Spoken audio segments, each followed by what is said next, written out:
SWAT in Another World by Nivelak Wordwright. Prologue, Here I Come. "Drop the staff and get on the ground," Jared shouted, leveling his black rifle at the babbling man. Boots scuffed across marble, tactical lights sweeping away the shadows from the penthouse's sprawling white marbled foyer. The bearded man's blue robes trembled under the harsh beams as the squad fanned out, each operator covering a different angle, their movements practiced and precise. Soon he was surrounded by 3 of 6 operators, each clad in dark tactical gear and plate carriers. Lasers danced across his chest, but the old man only seemed to be amused by it, based on how he smiled down at the red beads of light. The other 3 operators swept their rifles in slow arcs across the penthouse's shadowed corners, watching for any movement that might signal an ambush. A circle of black soot marked the marble floor like a scorch mark, yet stopped abruptly at the old man's feet. He stood in a perfect island of pristine white stone, untouched by whatever had blackened the surrounding floor. It was as if a grenade had gone off, with the elder at the epicenter of the blast. Either that, or he had been the source of this explosion. How he was standing there unharmed, Jared had no idea. There wasn't any signs of smudging in the soot, implying that this suspect hadn't walked through to reach that blank spot amidst the black. Had he simply appeared there? No, that was ludicrous, and it didn't matter. He needed to focus. He and 2 others had kept eyes on the old man, with Jared still shouting orders for him to get on the ground. The fellow's blue pointy hat sagged at the tip, and his silken robes, embroidered with silver crescent moons, caught the tactical lights as he laughed triumphantly, his gnarled fingers clutching a black staff carved with spiraling runes. Atop the staff, a green crystal pulsed with inner light, sending tiny emerald reflections across the marble floor. The air around it seemed to vibrate, a dull hum resonating from within it, almost like a car idling. "Akalag Daxar Egg Dala," the meth wizard cried, drawing out the syllables of Daxar as if caressing the name of a lover, his voice dropping to a reverent whisper that somehow carried through the team's shouts. His knobby fingers tapped a rhythm against the crystal, tap, tap, pause, tap, and with each touch, emerald light bled into violet, pulsing along with each tap. Jared wasn't sure what kind of weird party item that was, but it certainly looked sturdy enough to hurt someone with, and this man seemed completely out of his mind. He had no idea who this guy even was. He hadn't been in the briefing at all. No matter, ROE still applied. No firearm, but he did have a weapon in the form of that staff. Still, it looked almost like a toy. Maybe it was thick plastic, the crystal within being lit by an LED or something. "Drop the staff now," Jared commanded again, eyes going wide behind his ballistic goggles. "Aragrak Moshal et Alafaylord Ashes," he shouted, laughing maniacally, the glow from the crystal intensifying, underlighting his wrinkled face. Jared's brow furrowed. He'd spent plenty of time in Europe when he was a student, picked up enough Polish and Ukrainian to order beers and ask directions, a bit of French to impress the ladies, and a tad of Spanish, also to impress women. This wasn't that, not Russian either, nor anything from the tapes he'd studied before he'd gone to Europe. The old man's words slithered through the air with too many consonants bunched together, vowels stretched unnaturally long, the cadence all wrong, like someone had scrambled a radio frequency between stations. Jared drew his taser, shouting one more order for the old man to drop to the ground. But again the old man's eyes crinkled with mirth, his yellowed teeth flashing as he pointed a crooked finger at the bright plastic in Jared's grip, as if he were a child with a toy. The crystal pulsed again, and he saw small wisps of translucent vapor emanating from the reflective surface, like worms. "Agarogak Daxar et Gala et U es Oine." The old man cackled, tapping the butt of his staff on the ground. Jared squeezed the trigger, not having time to debate with this tweaker any longer. Twin wires hissed through the air, their barbed tips punching through silk with soft pops. The man's body went rigid, his eyes widening with surprise before he toppled backward. His back thudded against the marble as the staff slipped from spasming fingers, spinning across polished stone until it settled against the far wall. Chris pounced like a predator, his knee pressing down between the wizard's shoulder blades and pinning him to the floor. The flex cuffs he pulled out ratcheted with a series of clicks as he secured the meth wizard's wrists. The tweaker's beard spread out atop the marble, blue robes puddling under like spilled water, staining it with soot. The man gurgled something and then lay still, drool puddling under his cheek. Chris rolled the old man onto his side with a grunt, checking that the zip ties weren't cutting circulation. Satisfied, he pressed his comm button with 2 fingers. Element to toke. Suspect secured, continuing sweep, he muttered, voice barely audible over the old man's labored breathing. Jared swept the room again. The staff's crystal blinked, now pulsing a sluggish red, as if it were bleeding out. He grabbed the staff, expecting the lightweight hollowness of a prop, but his arm dipped with the unexpected weight. The dark wood felt dense as iron, almost alive against his palm, with a strange vibration that traveled up his forearm. He set it carefully against the far wall, well away from the restrained suspect, wiping his hand against his tactical pants as if to brush away an unseen residue. The resonance he'd felt was sticky. He wasn't sure how else to describe it. He radioed TOC, informed them of an unknown weapon before continuing the operation. The rest of the team moved with him, boots gliding soundless on the marble, eyes looking out for the next threat. Marcus took point, his steps measured and silent as a cat. Stack left, Jared said, jerking his chin at a hallway half hidden behind a floor-to-ceiling gold sculpture. The team moved with textbook precision. Gold and silent, the corridor stretched ahead like an open gullet. The walls were lined with abstract canvases, all jagged shapes and smeared color, each one probably worth more than Jared's mortgage. Go, he whispered, and Marcus glided ahead, his rifle raised, the beam of his light scanning over the walls. Clear and wedge, Jared ordered, indicating a few dozen doors they were passing. Aaron crouched at each doorway, firmly sliding rubber wedges under the gaps with the heel of his palm after they cleared each small room. The squad fanned out in a protective semicircle around him, rifles raised, sweeping their sights across the hallway's shadows.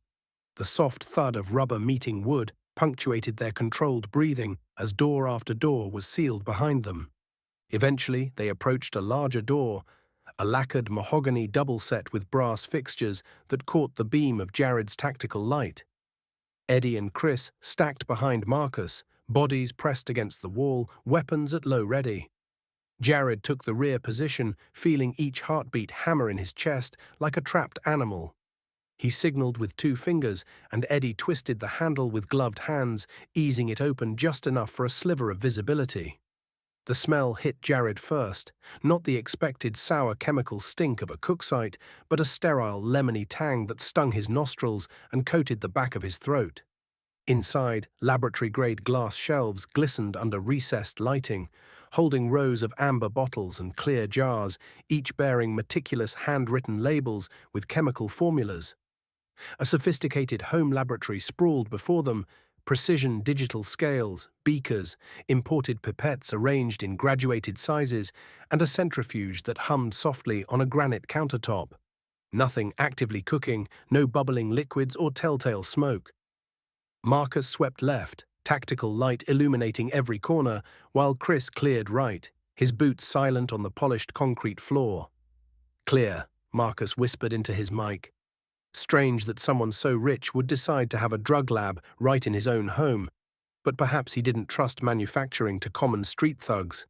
Then again, this suspect was responsible for putting out the highest quality fent in Los Muertes, among other drugs. They left the lab, then proceeded down the hall once more, Eddie leading the way with his shield, with Jared right behind him. Just after a few paces, a door banged open ahead of them. A tattooed bald man lunged through, pistol already leveled. Time seemed to slow, Jared's eyes widening. His body moved before his brain could catch up, rifle snapping to his cheek. The world narrowed to the man's forehead, and in that instant, he made his decision. The round lit up the hall as it left the barrel of Jared's rifle, punching through the tattooed skull before exiting in a mist that painted the doorframe. Eddie's pistol coughed 3 times beside Jared, the man's shield already raised. The bald man's chest jerked with each impact, white shirt blooming red in perfect circles. His knees buckled first, Then his spine seemed to melt, collapsing him to the marble. The pistol slipped from limp fingers, spinning once before settling with a metallic ping. Dark liquid crept outward from beneath him, flowing through the indents of the tiles like crimson rivers. "Shots fired!" he heard Jesse shout from behind them. No time to think about what just happened, just push. "Stinger out!" Jared shouted, Marcus immediately rushing forward behind Eddie before throwing the grenade into the chamber the bald man had emerged from. The stinger detonated with a deafening bang that punched Jared's eardrums and sent a shockwave rippling through his chest. Screams erupted as Eddie charged through the smoke, shield forward like a battering ram, bellowing, "Down, face down on the ground, now!" Jared surged in behind him, rifle sweeping the chaos. Two tattooed men writhed on the floor, faces contorted in agony. Their pistols lay just beyond their trembling fingers, the rubber pellets having torn into exposed flesh with bruise-blooming force. Jared swept his rifle in a tight arc across the chamber. Stacks of crisp hundreds spilled from an open suitcase on the glass coffee table, some bills still bound in bank wrappers. He checked the corners, nothing but bare walls, no closets, no armoire to hide in, no vents large enough for a body, just the single door they'd come through. Eddie immediately crouched and twisted to face the door, pistol aimed at the doorway. Chris drove his knee into the first man's spine, yanking wrists together with practiced efficiency. The zip tie's plastic teeth ratcheted closed with 6 sharp clicks. The second man tried to squirm away, but Marcus quickly pinned him against the marble before securing his wrists easily. Jesse collected the fallen pistols, ejecting magazines and clearing chambers with mechanical precision, his gloved fingers moving quickly to secure the weapons. "Pigs!" One of them spat blood onto the marble. "Y'all are dead!" His eyes bulged, veins threading his forehead. "I'll find out who you are, your kids, your wives." He thrashed against the zip ties, teeth bared in a crimson smile. "When I'm out, I'm coming for all of them first. Make you watch before I finish you." Eddie snorted but didn't say anything. Truth was, no one in the squad had anyone like that to worry about. No family, no kids. Hell, even if they did, threatening officers like that was a good way to ensure that he'd never get out of prison. At least, that's how it should be. The other was wise enough to keep his mouth shut, tears streaming down his face as he began to sob. Jared keyed his radio while Marcus patted down the suspects, checking waistbands, ankles, and sleeves for hidden weapons. "TOC, 2 suspects secured, injured," Jared began. "1 dead." "Copy that, EMS is on the way," a voice crackled back. After repositioning the 2 suspects and ensuring they weren't fatally injured, they moved back into the hallway, boots silent on marble. 3 more doors yielded nothing but empty luxury. At the 4th, Jared caught a whiff of perfume, jasmine, expensive, and noticed the closet door wasn't fully latched. He signaled the team with 2 fingers. The hinges gave a squeak as he opened the door with his free hand, Marcus covering him. Inside, crouched between fur coats and designer dresses, a woman with mascara streaking down her cheeks flinched away from his tactical light. Gold bracelets clinked as her manicured hands flew up to shield her face. "I just live here," she whispered, voice cracking. "That's Connor's business, not mine." "Come out and show me your hands," Jared shouted, "now." Her mascara-streaked face crumpled, lips trembling as she clutched at the doorframe. Gold bracelets jangled against her wristbone with each small shake of her head. But I... The words caught in her throat, eyes darting between each officer's masked face, searching for mercy. Jared's voice cracked like a bullwhip. "I said now!" The woman flinched as if struck, her gold bracelets jangling against each other as she crawled forward on all fours. She raised trembling hands above her head. Jared's throat tightened as he knelt behind her, the zip tie cutting into his gloved finger as he squeezed it. "Please," she whispered, her voice small as a child's. He cinched the plastic just tight enough to hold, but not enough to leave marks. Her perfume, something expensive he couldn't name, filled his nostrils through the balaclava as he worked. "Procedure." The word felt cold in his mouth as he stepped back, avoiding her wet eyes. His boots squeaked against the marble as he rejoined his squad. The zip tie's tail still pinched between his fingers. He flicked it away and readjusted his grip on his rifle, focusing on the weight of the weapon rather than the sound of her quiet sobbing fading behind him. Another door at the far end, this one ajar. He raised his fist, the team freezing mid-step behind him. He inched forward, boot soles silent on marble. Through the gap, Jared glimpsed pale hands working at a laptop, fingers hammering at the keyboard with desperate intensity. A silver Rolex glinted as the man's sleeve rode up, the glass on its surface cracked. Sweat beaded on a high forehead, caught in the harsh white overhead lights. A foot away from the man's elbow, a matte black Glock. Behind him, a paper shredder whirred and choked on too many pages at once, white confetti spilling onto polished tiles. Jared recognized from the briefing slides. Connor MacDonald, 48, CEO of a bioinformatics, and allegedly the most prolific fentanyl producer in Los Muertes. Jared's fist clenched, then flattened, palm facing down as he jabbed twice toward the door.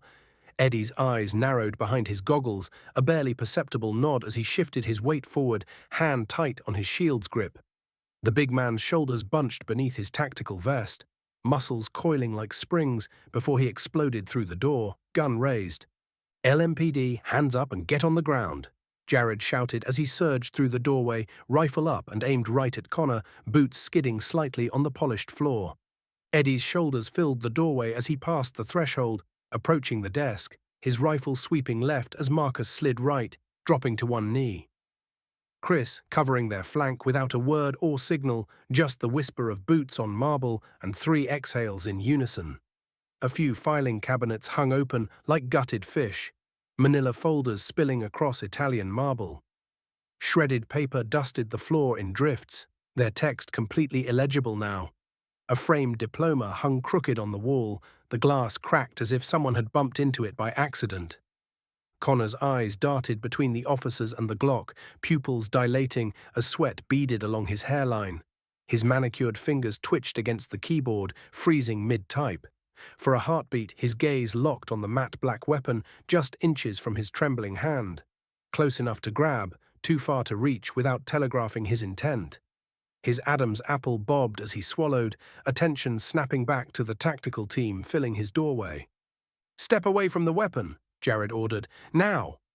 Connor's hands flew up as he stammered. Do you have a warrant? Get the hell out of my home. Do you know who I am?" "Pepperball," Jared ordered, and Eddie complied, pulling out a long, black-barreled black pistol before aiming it at Connor. Eddie's voice boomed through the room like a thunderclap, echoing off the marble floors and high ceiling. "On the ground." Each syllable hammered the air brutally, his finger tightening on the trigger of the pepperball gun. "I'll do no such thing. You have no right to be here," Connor shouted, shifting ever so slightly toward the gun, fingers splayed as if for balance, while his eyes darted between Jared's face and the gun's grip, just inches from his reach. Eddie didn't need an order for this one. The pepperball pistol coughed once, a red sphere whistling through the air and bursting against Connor's cheekbone with a wet smack, exploding into a cloud of orange-tinted powder that enveloped his face. Connor's legs buckled beneath him, his hands rose to his face, fingers scraping across his cheeks as he tried to wipe away the burning powder. Each breath became a strangled wheeze that ended in a wet hack, mucus and saliva dripping from his chin, mixing with the orange residue while his eyes swelled into glistening red slits. Marcus lunged forward, his knee driving into Connor's back with a dull thud. Connor's cheek smacked against the cold tile as Marcus twisted his arm behind his back, zip ties tightening around his wrists as the officer worked quickly to secure him. "I'll have your jobs, you damn morons," Connor shouted before letting out a string of curses and threats, all while coughing and sputtering. "Secure the weapon and clear the rest of the site," Jared said, Chris moving to the counter, full sweep, there could be others. "You aren't going to go anywhere, you don't have a warrant," Connor shouted, bloodshot, teary eyes shooting up to glare at him. "Yes, we do," was all Jared said to Connor before turning to Eddie. "Take point, shield up." Eddie just nodded, the massive man hefting up his shield before pushing toward the next door. The next few minutes unfolded in a tense, silent choreography. The team fanned out, methodically sweeping through each room of the penthouse. Every open door was a well of uncertainty, each darkened threshold a possible ambush. The operators moved with the unspoken fluency of men long drilled in close-quarters movement. Cover, leapfrog, cover, all signals exchanged with brief nods and up-chins rather than words. Jared kept his rifle shouldered, the stock pressed so hard to his cheek he could feel his pulse thrumming through the composite. Behind him, Chris's breathing was shallow and controlled, his eyes scanning every shadow that edged into their cones of light. They cleared a theater room, nothing but glistening black couches and a television bigger than any of the walls in Jared's house. A half-eaten bowl of cereal sat abandoned on a glass coffee table, milk congealing in the bottom. Behind a sliding panel, a tidy AV closet. Wires zip-tied and labeled. Nothing but silence. No one hiding. They swept an office with a glass desk, a high-backed chair spun around as if someone had just left it seconds ago. The only sound was the soft scuff of their boots. At one point, Eddie almost tripped over a sprawling Persian rug. His foot caught the edge and he righted himself with a whispered curse. Rich people always bought the tackiest bullshit. The hallway forked, one side leading to a master suite, the other to what looked like a gym and a spa. Marcus took the gym route, sweeping past a rack of free weights and a treadmill that still blinked with a paused program. Jared and Eddie pressed toward the master bedroom, every sense on high alert. The entire time, Jared was aware of Connor, still wailing and cursing from the kitchen, punctuating the silence with threats of ruined pensions and warning that this would be a citywide scandal. None of it mattered. The only thing that did was the next unknown, the next room, the next possible gunman. He could feel sweat beading under his helmet, trickling down his back, but his hands were steady, every movement precise. It was Eddie who reached the next door first, pausing just outside the frame. The big man pressed his shield tight to his body, the solid dark surface a refuge from gunfire. Jared held up his hand for stillness as he heard whispering from the other side of the door, indicating for everyone to stack up around the entrance. "We're gonna shoot 'em, man." Jared heard from beyond the door. Jared held up two fingers, then pointed them toward the door before making a gun shape with his hand. He tapped his chest twice, then swept his palm toward the doorway in a quick breaching motion. Eddie nodded, shifting his weight forward as Chris readied the ram. Marcus's eyes narrowed, his finger sliding from the trigger guard to hover just outside the trigger itself. Eddie had swapped back to lethal, holding up a large pistol toward the door, safe behind his shield. Chris brought up his ram, swung it once, twice, before smashing it into the door. The door frame splintered with a hollow crunch, the slab buckling inward on the first swing. Chris yanked the ram back, then drove it home again, and the door's latch snapped with a wet metallic pop. The panel rebounded off the wall, revealing a darkened den beyond, lit only by the sickly blue glow of a flat screen. "Flash out," Jared shouted before hurling the flashbang through the gap. The metal canister smashed against the glass-topped coffee table with a sharp crack, then tumbled across the surface in a blur, scattering papers and spilling drinks as it rolled. He ducked aside to avoid the flash, bracing against the wall. The detonation was less a bang than a seismic punch, a single, all-consuming whiteout of sound and light. A chorus of curses and screams bled through the shockwave. Jared shouted, "Push!" and all 6 men surged into the room, Eddie's shield eating up the doorway as the others fanned out behind him. Inside, 4 men crouched in a loose semicircle, each one inked from scalp to wrist in a swirling riot of color. Gang tattoos, prison marks, the story of a life spent in gang warfare. They'd been caught mid-crouch, pistols in hands, eyes squeezed shut against the afterimage of the flashbang. Jared tracked the first one on the left, a lean guy with a spiderweb tattooed across his throat. Raising his Glock as if by muscle memory, finger already curling toward the trigger. "Contact left," Jared yelled, sighting down his own rifle. Marcus was faster, squeezing off 3 perfectly grouped shots. The tattooed man's chest blossomed red, his knees buckling as he pitched forward onto the rug, weapon clattering onto the ground. The other 3 froze, hands up, faces twisted in panic and disbelief. "Hands! Hands!" Eddie roared from behind his shield, advancing on the next suspect. There was a half-second standoff before one of the men, younger, blonde, with a zigzag scar bisecting his eyebrow, dropped the gun, palms splayed, eyes locked on the shield like he expected it to bite. Get on the ground. Do it now, Chris shouted, voice hoarse from adrenaline. The suspects complied, one dropping so fast he bounced his chin off the glass coffee table. The fourth man, older and heavier, just sat down hard, arms raised, lips quivering. Jared swept the perimeter, covering the team as they zip-tied wrists and kicked weapons away. Somewhere behind him, Connor was still howling in the kitchen, voice breaking into a high, pathetic whine. Jared's thumb found the radio.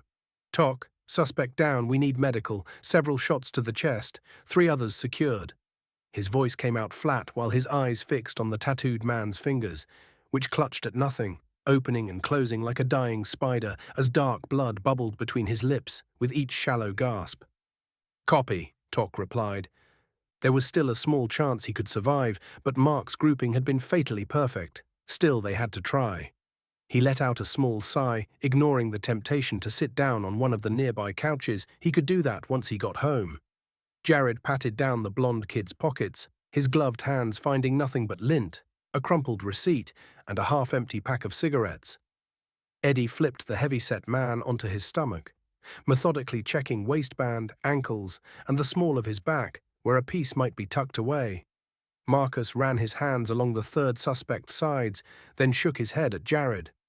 "Clear," Marcus called, and the room held still.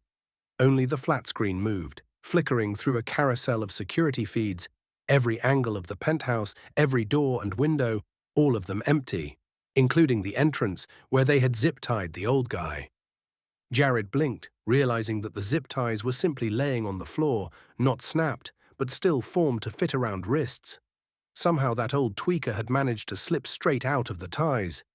His eyes scanned the monitors, but he couldn't seem to find the man anywhere. He must have fled the scene. He'd never seen someone slip out of ties like that before. It baffled him. He could still be on site, hiding behind furniture or under a bed where the cameras couldn't see. But realistically, if Jared were a tweaker, he'd just want to book it out of here. Still, to be safe, they would need to re-clear everything by the books.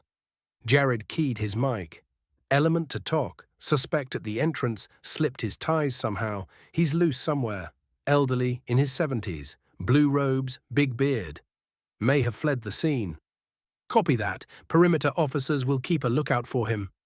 A deep voice crackled back. Jared's hand tightened on his rifle as he gestured toward the hallway they'd already cleared. Room by room, watch your corners and check under furniture. He could be hiding anywhere. No way that dude didn't just bolt, Eddie remarked quickly, but followed the order, taking his place at the front of the stack. You can't tell what a druggie is thinking, man, Marcus said, following Eddie's lead. That dude straight up had a Fent reactor built into his staff. Aaron gave a small chuckle. He could do anything. Keep it professional, Jared ordered. We're still in op. The team moved with practiced precision, boots silent on marble, muzzles sweeping shadows they'd already deemed empty once before. But they couldn't find him, nor anyone else in the penthouse. The only people left were the suspects they'd already arrested, meaning the old man had fled the scene. Apparently he'd taken that strange staff with him too, for that was missing as well. Jared still had no idea how he'd slipped those. Who even was he? He must have been an important tweaker to be holing up in here with Connor and those goons. But who had he been? He had to resist the urge to hang his head, disappointed that they'd let a suspect escape. In a way, he had just failed his city once again, but he knew that even if that tweaker hadn't gotten loose, not much would have changed. Los Muertes was a wreck, with the highest crime rate in the world, or at least close to it. The stress had been robbing him of sleep and peace of mind. It felt like every week he was called out into a life-or-death scenario. It was absurd. He and his team had saved plenty of lives, sure, but they also had taken their fair share as well. Suspects that wouldn't listen, and obscene amount of non-compliance. It seemed unnatural, the crime in this city, how brutal these criminals could be, how unwilling many of them were to surrender. It didn't always used to be this way, but this had become the new norm for well over a decade now, ever since he'd joined the force. His head hung slightly as he imagined what could come a week from now, a day even, or perhaps even within the next hour. He should just pack it up and get the hell out of here, move to a safer city and do some police work there. Or hell, become a sheriff in a small town where nothing ever happens. That sounded nice. Thing was, Los Muertes needed every officer it could right now. The force was currently at half the manpower it needed to handle this city, and that number was steadily dropping. The officers feeling that same fatigue he felt right at this moment. They would quit, flee the city, set up in greener pastures, and each lost officer was another blow to law and order in this city. If it got any worse, Jared could see the National Guard getting deployed. Hell, he was surprised that it didn't happen already, all things considered. His squad gathered together, shoulders sagging, faces exhausted, no doubt feeling the weight of the world on their shoulders as he himself did. They had no doubts that Eddie, Chris, Marcus, Jesse, and Aaron felt as Jared himself did in that moment. Their ballistic goggles pushed up to reveal bloodshot eyes with dark bags beneath them. Black tactical gear hung heavy on their frames.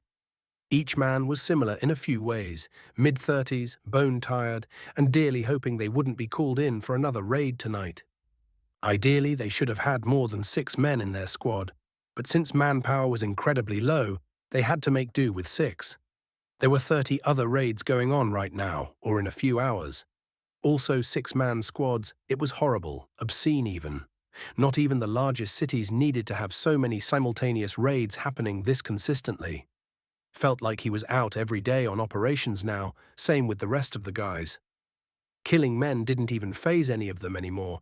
It was almost expected that someone was going to die in each raid now, because again, many of these criminals simply would not comply with their orders and would rather die fighting. Things were only getting worse too. No sign of improvement could be seen in the crime rate. There were rumors that the water was being tampered with, or that the government was frying people's brains to make them more violent. He'd even heard people talking about demons or aliens manipulating Los Muertes from the shadows. Before all this, Jared would have written off such claims as lunacy. Yet now he was left wondering if there could be credence to those claims. Former, not the latter, not that he would voice his suspicions openly, of course. Officers that had a habit of voicing such ideas didn't stay on the force for long, for one reason or another, despite the desperately needed manpower. Once they were 100% certain that the site was clear, Jared keyed his radio. Jared's finger had barely pressed the radio button when something like a freight train slammed into his chest. His boots left the ground and the world cartwheeled. Ceiling, wall, floor, as his back skidded across polished marble, his rifle clattering away. Through watering eyes, he saw Eddie pinwheeling through the air and Chris smashing into a wall, the other men too being sent flying back along with them. A shimmer in the air, like heat rising from asphalt. And suddenly, the old man from earlier stood where empty space had been seconds before. The man's white-knuckled grip on his staff tightened, the veins in his neck bulging as his lips peeled back from yellowed teeth. "Agamak de Eshes," he shouted, blue robes billowing up from unseen wind, the red staff casting an ominous crimson glow over his face.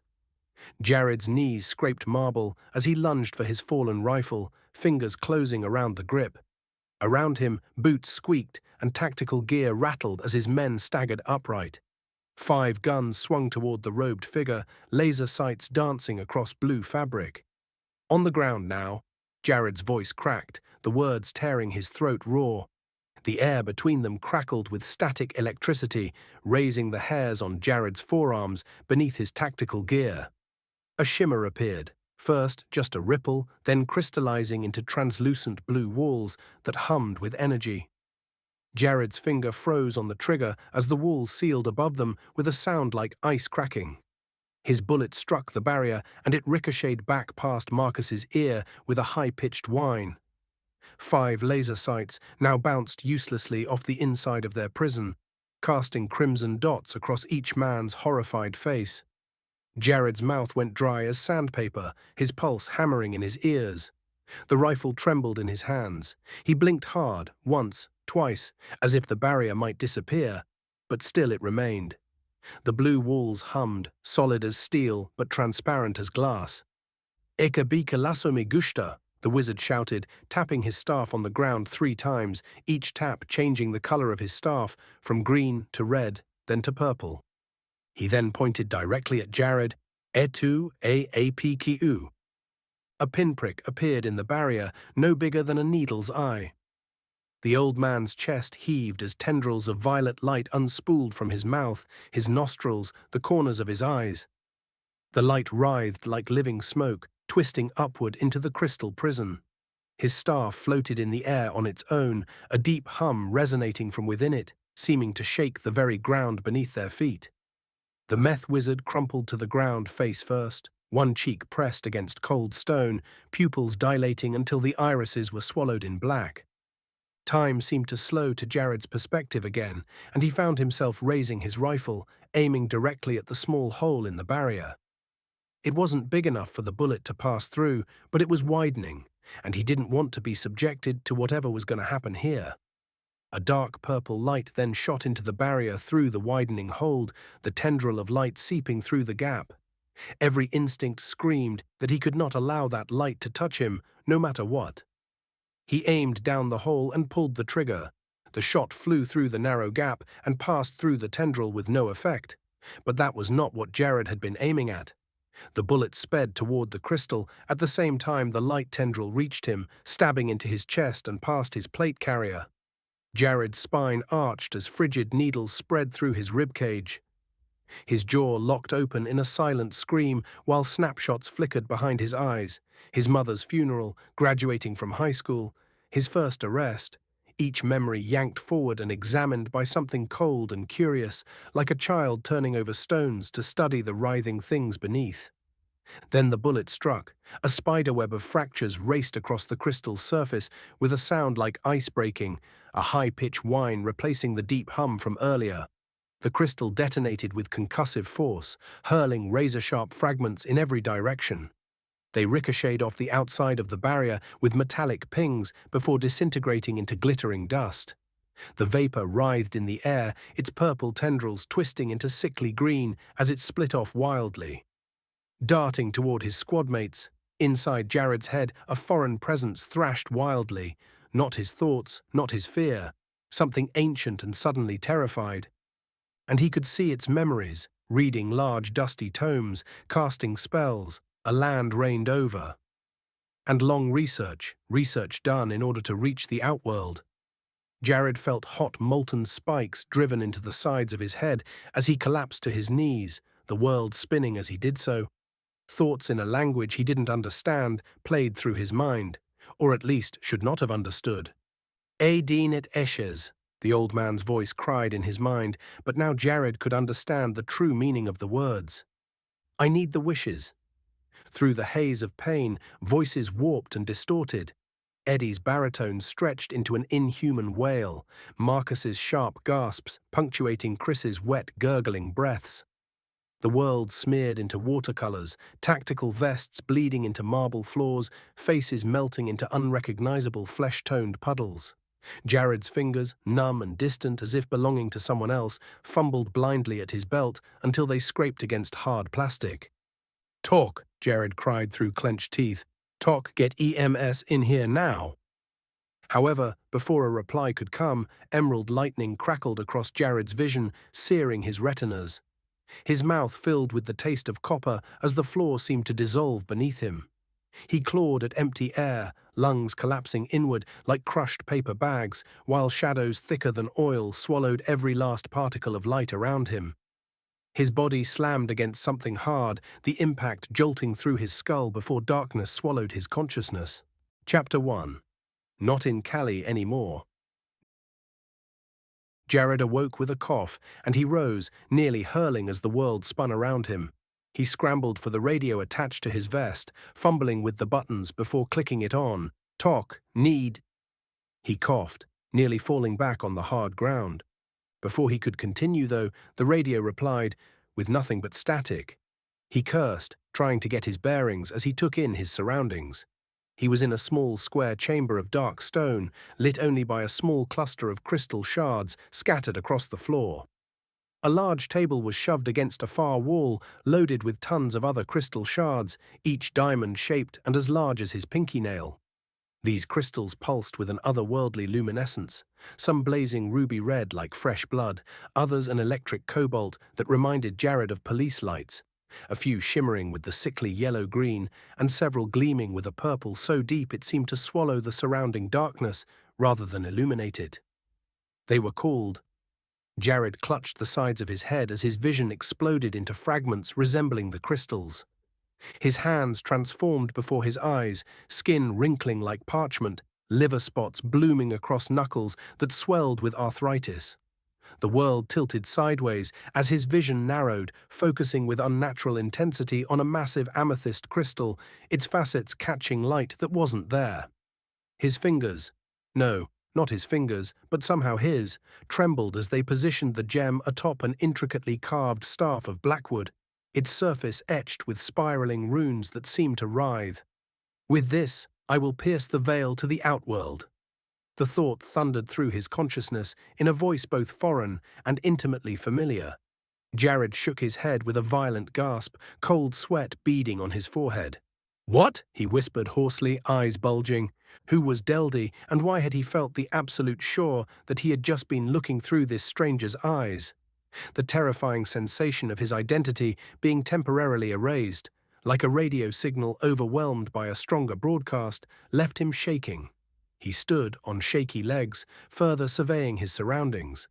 The room stretched deeper into shadow than he'd first noticed, a rectangular chamber with walls of obsidian dark stone that wept with moisture. Water trickled down in rivulets, collecting in shallow pools that reflected the crystal light in distorted patterns. Scattered throughout were the unmistakable signs of habitation: a threadbare cot pushed against one wall, stained scrolls unfurled across a makeshift desk, fashioned from crates, half-eaten meals congealing on pewter plates in a corner, and what appeared to be robes hanging from crude iron hooks hammered into the stone by the doorway, the same robes the meth wizard had been wearing, or perhaps a spare. Was this the room he had been living in? Where in the penthouse was this, and how had he gotten here? A chorus of groans echoed off the damp stone walls, startling Jared. He whipped around, rifle snapping to his shoulder in one fluid motion, finger tensing against the trigger. Through the dim crystal light, he made out the sprawled forms of his squad.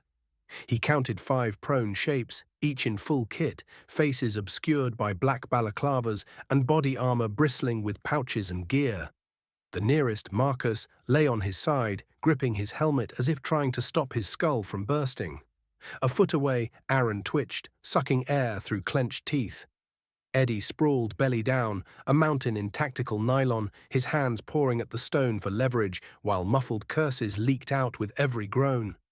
Jesse and Chris were further off, half tangled around each other, rifles pinned awkwardly between their bodies. Jared checked the magazine in his rifle, full, safety on, then knelt beside Marcus and shook his shoulder. "Up, up, up." His words came out ragged, but Marcus responded, eyelids fluttering as he rolled painfully onto his back. "What, huh?" Marcus rasped, blinking in the gloom. He sounded like he'd gargled broken glass coated in lime juice. "Sound off," Jared said, raising his voice enough to ricochet off the damp stone, eyes locking onto the doorway. "Aaron," came a hoarse reply, then a cough. "Eddie present," growled the big man as he got to his knees, swaying like a drunk. "Where the hell?" "Jesse," Ramirez slurred. "Chris," said the last, low and clipped, as Chris sat up, head on a slow swivel. "Did we get flashed?" Eddie asked, shaking his head before rising unsteadily to his feet, leaning against his shield. "Element to talk," Jesse said into his radio, receiving nothing but static in return. "We can't be out of range, right?" Eddie shook his head before pulling out his phone, squinting at the screen. "No signal, wherever we are." The big man's blue eyes widened for an instant. "Lumina shards, they're everywhere, good for trading," he explained, pointing to the glowing crystals surrounding them. He put a hand to his mouth, as if the words had come out against his will. Jared also felt shocked, because he somehow knew that what Eddie had just said was true. Lumina shards were valuable, and there was enough here to set them up nicely in Krillvane for at least a month. Jared shook his head, backing away from the crystals as if they were vipers. What the hell was Krillvane? Jared blinked, hard, his eyelids scraping like sandpaper. The images remained burned into his vision, ancient hands manipulating crystals, a staff of blackwood, all as vivid as the tactical gear on his teammates standing right in front of him. He could remember, plain as day, being ancient and hunched over a workbench, tinkering with lumina shards, the very same ones scattered at his feet now. Jared forced down a cough that threatened to tear his raw throat and surveyed the chamber again with tactical precision. The obsidian walls glistened with moisture, reflecting the scattered lumina shards' glow. No threats visible, no movement in the shadows, just his disoriented team sprawled across the damp stone floor. He raised his rifle toward the only exit, an arched doorway roughly hewn from the rock face, its edges jagged and uneven as if carved by desperate hands. No handle, no hinges, not even a door, just a gaping maw of absolute darkness that seemed to swallow the feeble crystal light rather than be illuminated by it. "Open door, center, keep away from the doorway and check yourselves," he said, voice clipping the air. "Weapons, ammo, armor, look for wounds." He dropped his gaze, patted himself down. Rifle, sidearm, all 4 mags in their pouches, extra cuffs, baton, taser, even the heavy ceramic plates. Painfully intact and pressing against his ribs. The others followed suit. Chris patted himself down with a gloved hand, then cycled his carbine's action, the racking metallic click echoing off the walls. Marcus squinted at the lumina shards on the floor, as if half expecting them to bite. Eddie stood, patting his vest down before hefting up his shield, approaching the left-hand side of the archway, crouching down and aiming his pistol at the opening. "I got eyes," he muttered, blinking behind his ballistic goggles. "Could be orcs or even vampires down there." "Yellow or black-eyed?" Jared burst out before he could stop himself. He and Eddie both matched one another's confused gazes before the big man's attention snapped back to the doorway, peering through the slot on his shield. "What the hell did that mean? Why did you ask that?" Eddie asked. "Why did you say there were orcs or vampires?" Jared asked, baffled. "They're real." Aaron added, stacking up behind Eddie. I just know they are." "Me too." Marcus nodded, joining the stack. "I think we're tripping right now. Are any of you real?" "Of course. Don't be crazy. There's no such thing as orcs and vampires. Get a grip," Jared said, but the words had no weight. "We're not tripping." His head felt split, with memories that weren't his own leaking through the fault lines. Not just flashes, but whole continents. Ruined towers swallowing the sun, creatures that stalked the night, of green men, orcs with pitch-dark eyes, charging at caravans, gleeful for the slaughter to come. He swallowed, throat dry, and checked the far corners of the chamber again. Jesse and Chris joined the line, neither making a sound. The only noise was the distant drip of water. "There's Marcus began before shaking his head. 4 rooms down here. I keep my spare things in there. Shouldn't be any contacts." "I?" Jared asked. No, he replied, dark eyes losing focus. "Deldy's, not me." That name again. Deldy. The other men pivoted toward Marcus in unison, their tactical gear creaking in the silence. Behind their ballistic goggles, their eyes narrowed with the same unsettling recognition, as if the name Deldy had yanked invisible strings attached to each of their brains, making them relive memories that shouldn't exist. Eddie's pupils dilated until only a thin ring of blue remained. His pistol dipped slightly. "I'm seeing a mirror right now." His voice dropped to a whisper. "I see wrinkled hands." "My hands. No, his hands. The old guy from the penthouse." He blinked rapidly. "These aren't my memories." He straightened suddenly, scanning each teammate's face. "You believe me, right? You have to believe me." "I'm seeing stuff like that too." Chris chimed in. "I keep seeing my hands messing with crystals and opening books, but they're all old and gnarled. I keep thinking it's me, but then it's like I'm watching a movie, and I know it ain't."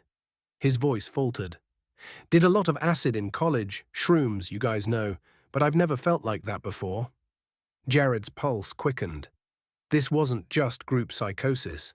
Wasn't just trauma manifesting as shared delusion. The things in his head. He could pass the structure, the logic. His squad could too. What did it all mean? He set his jaw. Now wasn't the time to be discussing this. They were in potentially dangerous territory. They could figure out these alien memories later. "Let's focus on clearing and getting out of here," Jared told them. "We have to still be in Lex Towers somewhere. I don't know where in the building, but I'm guessing it has to be close to the penthouse. Marcus shook his head. No, boss, we're underground. The rest of the squad, including Jared himself, nodded at the logic before he realized what he was doing. This doesn't look like a parking garage to me, Jared reasoned, though flashes of Deldy's memories confirmed that this were true. Let's push, check your corners, NVG's on. Jared flicked the switch on his helmet, bathing the world in cold green phosphor. The archway's maw resolved into a corridor of rough-hewn black stone, running straight and narrow, the only interruption a low haze of vapor clinging to the floor like a swamp fog. The crystal's glow faded to a sickly teal under night vision. He pulled out his tactical mirror, the small rectangle of polished steel at the end of a telescoping baton, and lifted it into the hall. The reflection showed only empty stone stretching forward, no alcoves or side passages where threats might lurk. Unsettlingly, just like Marcus had claimed earlier, there were 4 doors in the hall, each leading to a new chamber. That's information he couldn't have possibly possessed, not unless he'd gotten up and swept this place while they were all unconscious. Mark wouldn't do something like that, but how else could he have known? Deep down, he acknowledged that it had to be those alien memories embedded in them all. But doing so made him feel like a damn crazy person. Jared lowered the mirror with a curt nod. Straight shot. Corners clear, 4 doors, 2 on each end of the hall, 2 to a door. He motioned to Eddie to take point, then jerked his chin at the others to stack up. The big man didn't hesitate, shield on his left, pistol in his right, sweeping the archway. The boots of the others followed in sync, each careful not to break the deathly quiet that filled the corridor. Jared slotted in behind Eddie, the faintest hint of ammonia burning his nostrils. They advanced in textbook formation, Eddie's shield leading, the rest stacked up behind him as they moved through the narrow corridor. Thankfully, the hall didn't seem to branch out anywhere else, short, with only these 4 doors, all closed. The wood these doors were made from were half-rotted and practically falling apart, veined with streaks of black mold.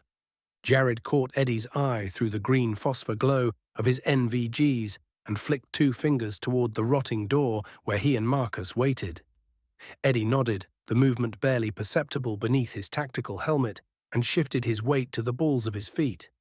The rest of the squad maintained their positions, weapons trained on the 3 remaining doorways, fingers hovering just outside their triggers. Eddie dropped to one knee, the steel plate in his tactical pants clicking against the stone. His pistol rose in a 2-handed grip, barrel steady. Jared then tapped his own chest twice before pointing to the rotting door handle with 2 fingers splayed. Marcus and Eddie exchanged glances, a flicker of green phosphor reflecting off their NVGs. Jared's gloved fingers closed around the iron handle, its surface pitted with rust that scraped against his gloved palm. The ancient mechanism groaned as he pulled upward. With a controlled breath, he swung the door inward, hinges protesting with a low, damp squeal that echoed down the stone corridor. Ah, men things inside. A wet, gurgling shriek erupted from the room, each syllable bubbling through what sounded like thick mucus. Jared could barely process the fact that the thing had spoken in another language, and that he had understood that language. A name rung out from within his core. Fayesh. "Show me your hand," Eddie began before he gasped, blue eyes going wide. "Stab men things." From the doorway burst a creature no taller than Jared's knee, its skin a sickly olive hue that glistened with slime under the NVG's phosphorescent glow. Where a nose should have been, a hooked protrusion jutted outward, covered in wart-like bumps that oozed yellowish fluid. Its 4-fingered hand clutched a jagged shard of flint before it lunged forward with surprising speed. Eddie's pistol barked at the little bastard, and the creature's forehead erupted in a spray of greenish black that splattered the doorframe behind it. Its hooked nose twitched once, twice, then stilled as momentum carried the small body forward, landing with a plop on the crater that had been its face. The flint shard clattered against stone as its hands went limp. Through his NVGs, Jared watched a puddle spread beneath the twitching form, glistening in the darkness. "Push!" Jared yelled, Eddie rushing forward over the corpse and into the room. Jared's boots stepped over the fallen creature, his M4 sweeping left as he crossed the threshold. Marcus's shoulder bumped his back, then peeled right, weapon up. Eddie's hulking silhouette had already advanced 3 steps into the darkness, his barrel tracking in tight arcs across the center of the room. "Contact right," Marcus shouted. "Contact left," Jared shouted back as his NVGS caught the gleam of yellowed teeth beneath hooked noses, stubby legs propelling the pair toward him with surprising speed. The creature's pupils were horizontal like a goat, their 4-fingered hands gripping rust-flecked blades that dripped something viscous onto the stone floor with each bounding step. Jared's finger found the trigger. The M4 bucked against his shoulder once, twice, 3 times, each round punching through olive flesh with wet, sucking pops. The first creature's chest erupted in a spray of greenish black, its momentum carrying it forward 2 more steps before it collapsed in a heap of twitching limbs. The second's yellow eyes widened in what might have been surprise as 2 rounds stitched a diagonal line across its torso, blood fountaining out of its mouth as it fell to its knees, hands attempting to stem the flow of blood to no avail. Marcus's rifle had popped off the same time as Jared, and he turned his head to see another downed. His head ached, and much to his terror, his vision shattered once again, occluding the real world as he saw himself. No, saw Deldy ordering these creatures, these goblins, to kill any intruders should they arrive while he was gone. The world reformed in an instant, and he stuffed down the budding panic in his chest with cold discipline. He swept the rest of the chamber with a practiced, brutal efficiency. Each corner, every shadow, each low shelf and battered crate. The place was some kind of alchemy lab. A battered workbench ran the length of the far wall, stained with crusted black and orange residues. Jars of pickled organs floated in viscous yellow liquid. A nest of copper tubes and retorts crowded the bench, some bubbling gently over low, guttering blue flames. Bundles of dried herbs dangled overhead, their stalks furred with white mold. The stink of ammonia and raw sulfur crawled up Jared's nose, burning his sinuses. "Clear," he barked, and the others echoed him. He let out a breath, the taste of it sour with adrenaline and fear. A shriek ripped through the hall, wet and high, like a pig being slaughtered. Men things in Master's lair." The shout was met by an answering chorus, the words echoing in grotesque harmony from the other chambers. Jared, Marcus, and Eddie immediately turned and began moving back toward the hall quickly. He heard a burst of gunfire, short, controlled, more pops than booms in the close quarters. Right as Jared rounded the corner behind Eddie, another goblin tumbled into the corridor through Aaron's door, this one hefting a jagged cleaver half its size. The thing's feet skittered against the stone as it spun, cleaver raised, yellow eyes widening at the sight of Aaron's barrel. The crack echoed off the walls as a pink mist erupted from the back of its skull. For a heartbeat, the creature stood frozen, before its knees buckled and it toppled face first onto the stone with a wet slap. Jared spun toward the remaining doorways as Eddie plugged the door beside Aaron. Through the green haze of his NVGs, he caught flashes of olive skin and yellowed fangs. A writhing mass of the creatures pouring from the threshold. Muzzle flashes lit the corridor in strobing bursts as Jesse and Chris opened fire, their M4s chattering in controlled 3-round bursts. Bodies dropped in twitching heaps, green-black ichor spattering the stone walls as the creature's momentum carried their corpses forward even after the bullets had torn through them. Another goblin burst through Aaron's door, its jagged teeth bared in a snarl. It hurled itself at Eddie, claws extended, only to slam into his ballistic shield with a hollow thunk. The impact vibrated through the polycarbonate, leaving a smear of yellowish slime as the creature rebounded, its spindly legs tangling beneath it.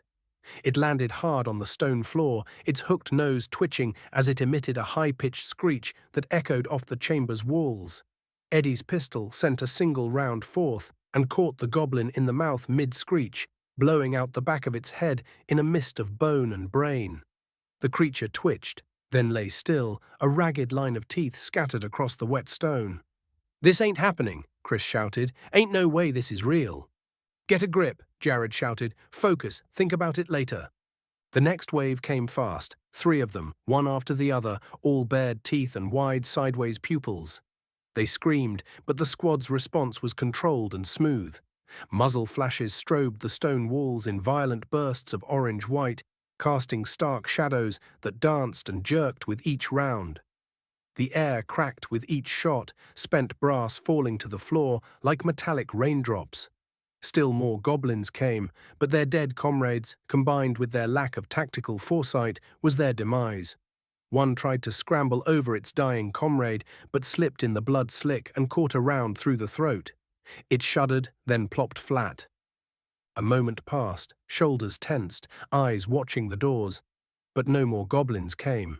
Their little bodies were stacked up around the entrances, at least 12 of them, if not more.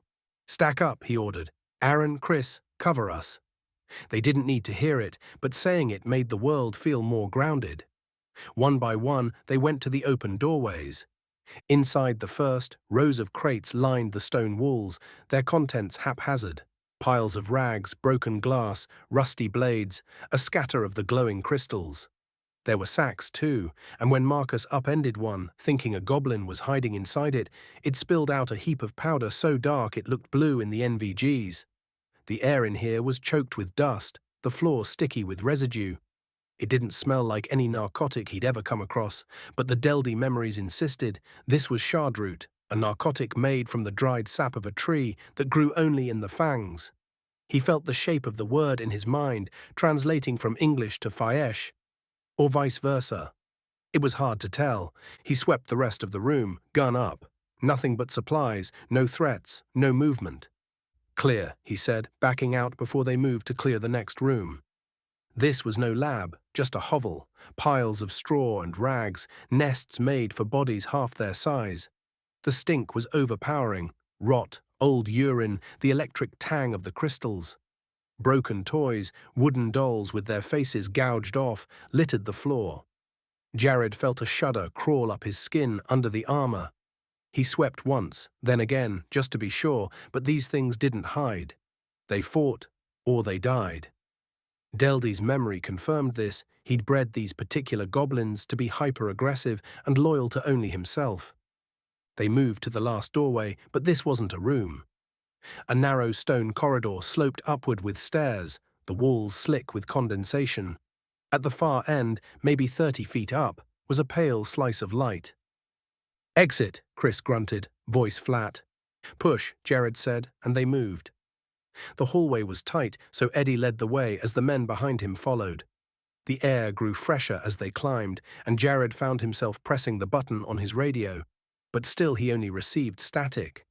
As they drew closer, he felt more confused, as the light above could only be sunlight. This had to have been a lower level of the penthouse, as he'd thought, so they had been knocked unconscious and dragged down here, for some reason, and rescue hadn't been sent to get them. Why? Seemed completely implausible, but he'd figure out the truth after they got to the top of these stairs. He and his squad all turned off NVGs as they neared the source of the light, eager to get out of here. However, when they emerged through the stone archway at the top of the steps, what he saw shocked him. The squad emerged onto a hilltop crowned with knee-high wild grass that rippled like water in the breeze. Beyond the clearing, a wall of ancient forest encircled them. Massive trees with trunks wider than cars, their canopies so dense they created a shadowy barrier against whatever lay beyond. The stone archway they'd emerged from now seemed absurdly out of place, like a door frame standing alone without walls, its rough-hewn dark surface contrasting with the greenery around them. In the distance, a tower of impossible scale, knifed into the sky, its surface catching the sunlight in prismatic bursts that hurt his eyes.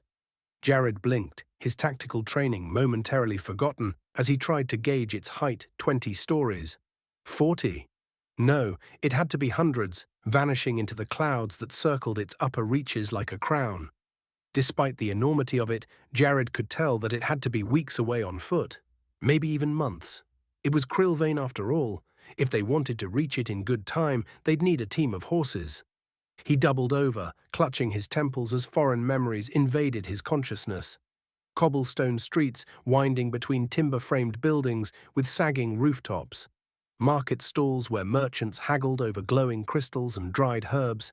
The acrid smell of tanneries mingling with sweet incense from temples adorned with unfamiliar runes. The homes and businesses grew more alien the deeper into the city his mind went, made more of glowing crystal than anything else. The cobbled streets ran with purple liquid, essence like tiny rivers, bottled and sold across all of Veyland. He blinked. Veyland. He stood straight, clicking on his radio, even though he knew he'd get no reply. This wasn't Los Muertes anymore. It was nowhere in Cali, nowhere even in the United States. This wasn't even Earth. It was Finor. Chapter 2. Split Soul. No radio signals, no cell service, nothing. After Jared and his men swept the perimeter of this grassy hill, they had all tried to get in contact with someone, anyone, but nothing worked. Jared knew why. Deep down he understood, but he didn't want to acknowledge it. The thought, the idea that this was a different realm than Earth, terrified and baffled him, both due to the absurdity of it and the realization that it was true. These alien memories in his mind confirmed all of that, among other things. The meth wizard from the penthouse, Deldy. These memories were his, not Jared's. But what had happened to put them in his head this way? It wasn't just him either. His squad all seemed to have a portion of the wizard's mind within them. At least that was what Jared suspected. He wanted to write this all off as a bad dream or some crazy hallucination. But in his bones, he knew that this wasn't Earth anymore. The land they were in, Veyland, was a shard of Fëanor, whatever that meant. The memories were a bit fuzzy, but he understood that this was separate from Earth. The men all glanced at one another, standing at the open mouth of Deldy's dungeon, shoulders hunched. It seemed that a deep dread was building up, beginning to weigh them down. Certainly they understood their predicament as well, but didn't want to voice it for fear of sounding crazy. Jared would have to be the one to bring it up. He needed to confirm that they were experiencing the same thing. "All right," he began, taking a deep breath. "I'm sure you already know, just like I do, that—" He hesitated, looking back toward the crystal spire in the distance. "That wherever this is, it isn't Earth anymore." Heads snapped up in shock. "Yes, but—" Chris paused. "I thought I was going crazy. You think so too?" "Not just you two," Eddie chimed in. "This ain't home. Furthest thing from it." He turned his head toward the forest. "We ain't gonna get no signals here. We're on our own." Silence stretched for a moment until Jesse broke it. "Listen, I know it's slim, but there's got to be a way back somehow. If we got here, there's a way back." "Gotta be," Eddie confirmed. "I ain't living here the rest of my life, hell no." "Yeah, me neither," Jared nodded. "We got brought here, we can get back too, I'm sure of it." He said that, but Jared was the furthest thing from certain. His stomach knotted like a fist as he looked back to the crystal spire in the distance. This wasn't just unknown territory, this was beyond anything he could ever imagine. Every magazine in his vest, every round in his sidearm, once just standard issue, now represented an irreplaceable lifeline in this alien world. 6 men with limited supplies, stranded in a realm where their radios were paperweights and their badges meant nothing. "No, don't panic. Stay calm. Do you all have memories of being an old man?" Aaron asked. "I got it playing through my head, got old hands, wrinkly skin, casting spells. That just me?" "No, it's like that for me too," Eddie confirmed. "His name was Deldy, right?" "Yeah," Aaron nodded. "Same guy." "This is gonna sound crazy, guys, but what if that old dude—" Jesse hesitated, sparing a glance for everyone there. "What if that old dude got split up into us or something? Remember what happened when Jared shot that crystal?" They all grunted their affirmations. Those ethereal tendrils, whatever they had been, had somehow implanted Deldy's memories into them. "Felt like something was settling into me," Eddie said. "It feels like I lived through those memories myself. I don't want to get weird, but what if we—" He hesitated. "How do I put this? What if we absorbed his soul?" "This ain't one of your metal albums, man." Jesse shook his head. "That can't happen." "You explain it then, genius," Eddie countered hotly. "Well, you see, the reason that, this is happening is 'cause, we ate that dude's soul," Eddie said firmly. "That's what happened." "You're a damn moron, bro," Jesse spat. "Stay professional," Jared snapped. "We're still in op, and we need a plan." "Copy that." Eddie and Jesse replied simultaneously, the tension between them evaporating. Jared had seen this 100 times before. Eddie and Jesse would be at each other's throats during downtime, but the moment they stepped into an operation, they moved like clockwork components. He needed that operational mindset from them now more than ever. It was imperative that these two especially stay in op. All right, we need to find civilization, get our bearings, and figure out what happened. Any ideas? Jared asked. Chris cleared his throat. Let's investigate Deldy's meth dungeon again before we go. Maybe there's a way back home, or at least some crazy research paper about it. Deldy was some crackpot researcher, but he paused. I can't remember how he did it, from what I recall from his memories anyway. He had a big-ass lumina crystal, I know that. Aaron added, I don't know how, but he tuned the frequency of it. And that's how he got to Earth. Maybe there's a spare down there, or a diagram or something showing how he did it. Can't believe this shit is really happening, Jesse muttered under his breath. Let's move, Eddie. Guard the entrance, Chris. Stay with him. We'll go investigate and see if we can't find anything useful. Jared ordered, and the men fell into step. Chris and Eddie took up defensive positions at the entrance, while the rest of the team ventured back down into the dungeon's depths. Their weapons remained at low ready as they moved, their bootsteps echoing down the stone stairs. Picking through the stinking muck of Deldy's dungeon was not enjoyable in any way, shape, or form, but it had to be done. He collected the scattered lumina shards. Their apparent value would be useful for later on, if they weren't able to make it home anytime soon. He pocketed all the shards he could find, collecting over 100 of the gleaming crystals in a small canvas sack he found, tying it to his duty belt. A part of him felt almost wrong for taking things from a crime scene this way, but Earth rules didn't apply here. If he wanted some shiny gems, he'd be taking them, especially if they'd be useful. Jesse emerged from one of the other chambers, cradling 4 glass vials in his palm. Inside each, purple liquid churned and swirled with its own internal current, casting faint violet shadows in the dark. Aaron came out of the room he was searching as well, holding a raw chunk of lumina crystal the size of his fist, the thing glowing with a dozen different colors like one of those RGB keyboards the tech nerds used in the station. This stuff, Jesse told them, tapping one of his vials with his fingertip, it's essence from krillvein. His eyes unfocused slightly, like he was reading from an invisible prompter. Worth more than gold here. Merchants would kill for it. He blinked hard. Deldy could trade a single vial for 100 lumina shards. That's big money here, I think. Aaron slowly nodded. It can be used to extend your lifespan, apparently. Gargles love the stuff. He then handed the vials to Jared.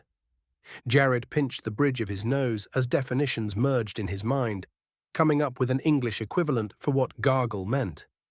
Those are nobles, right? Jared asked, taking the vials. As his fingers closed around the glass, his vision flickered. A tall man in midnight blue robes sneered down an eagle-like nose at him. Rings glittering on pale fingers as they pushed Deldy's hands, noticeably younger, away, knocking a dozen documents out of his grasp and scattering them across a crystalline floor. It was a memory not his own, yet vivid enough to make his jaw clench with anger. Outrage, even. How dare this low-tiered fourth son of a high-seated gargoyle deny him of all people? This research would change all of Valend. No, all of Feanor.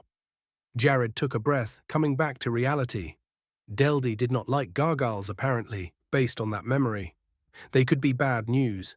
Best to steer clear of any if encountered. Jared angled his flashlight beneath one vial, then rotated it slowly between thumb and forefinger. The beam caught the liquid inside, filtering through the glass to reveal veined splashes of light across the dark stone walls of the corridor. He didn't want to think about what it might do to a human body, but the idea scraped at the back of his skull, refusing to be ignored. A swig of this would extend his natural lifespan by 5 years, and chugging it could increase it by 20. But that was risky because... He squinted, trying to keep the memory in his grasp. After a moment, he gave up. It was gone like a fart in the wind. Hopefully, it would come back to him soon. Carefully, he nestled the vials into his tactical pouch, sliding folded pages of Deldy's research between each glass container to prevent them from clinking together. Room by room, they conducted a methodical secondary sweep, checking corners and crevices their teammates might have overlooked during the initial search. He found something interesting when he went back over the goblin den.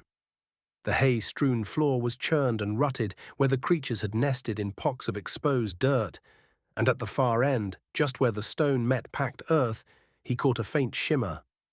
He crouched, brushing the surface, and a square of the wall yielded with a grind of stone on stone. The square then lifted with a screech, revealing an alcove. Layers of parchment lay within, each one rimmed with a faint blue ink. He flicked through them with gloved fingers. The script was tight, mechanical, and before all this would have been gibberish. Now, though, he could understand all of it. Well, at least he could read it. Understand might have been a stretch. The first page's heading, Krillvein Essence, Goblin Fertility Enhancement Protocol, made his stomach turn. Diagrams showed goblin anatomies with injection sites marked in blue. Page 3 detailed optimal breeding pairs, with measurements too precise to be anything but first-hand observation. By page 7, Deldy's handwriting had grown erratic, the margins filled with sketches of what he called the superior specimen, a hulking creature with elongated limbs and too many fingers. Another page beneath bore cramped diagrams of goblin formations, arrows sweeping across crude maps of Krillvein. In the margins, Deldy had scrawled calculations of breeding cycles and growth rates, with dates circled in red ink. Some words were written so forcefully they'd torn through the parchment: superior numbers and gargal weakness. The handwriting deteriorated into jagged symbols by the bottom of the page, where he'd sketched what appeared to be himself seated on a crystal throne, surrounded by hulking goblin guards, while robed figures wept at his feet, X's across their eyes. Following that were pages of increasingly violent scribbles, ink gouged so deep into the parchment it had torn through in places. Deldy's handwriting devolved into spidery calculations of generational growth rates, with numbers crossed out and recalculated dozens of times. In the margins, a timeline stretched across centuries, marked with frustrated X's and question marks. One notation, circled repeatedly in red ink that had bled through 3 pages, read, "Even with low-grade essence extending my life, I would be a withered husk before Phase 2 completion. Patience impossible."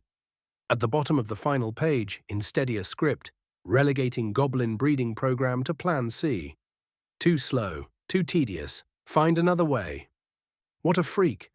Jared's lip curled in disgust, but the sneer froze halfway as foreign memories flooded his consciousness.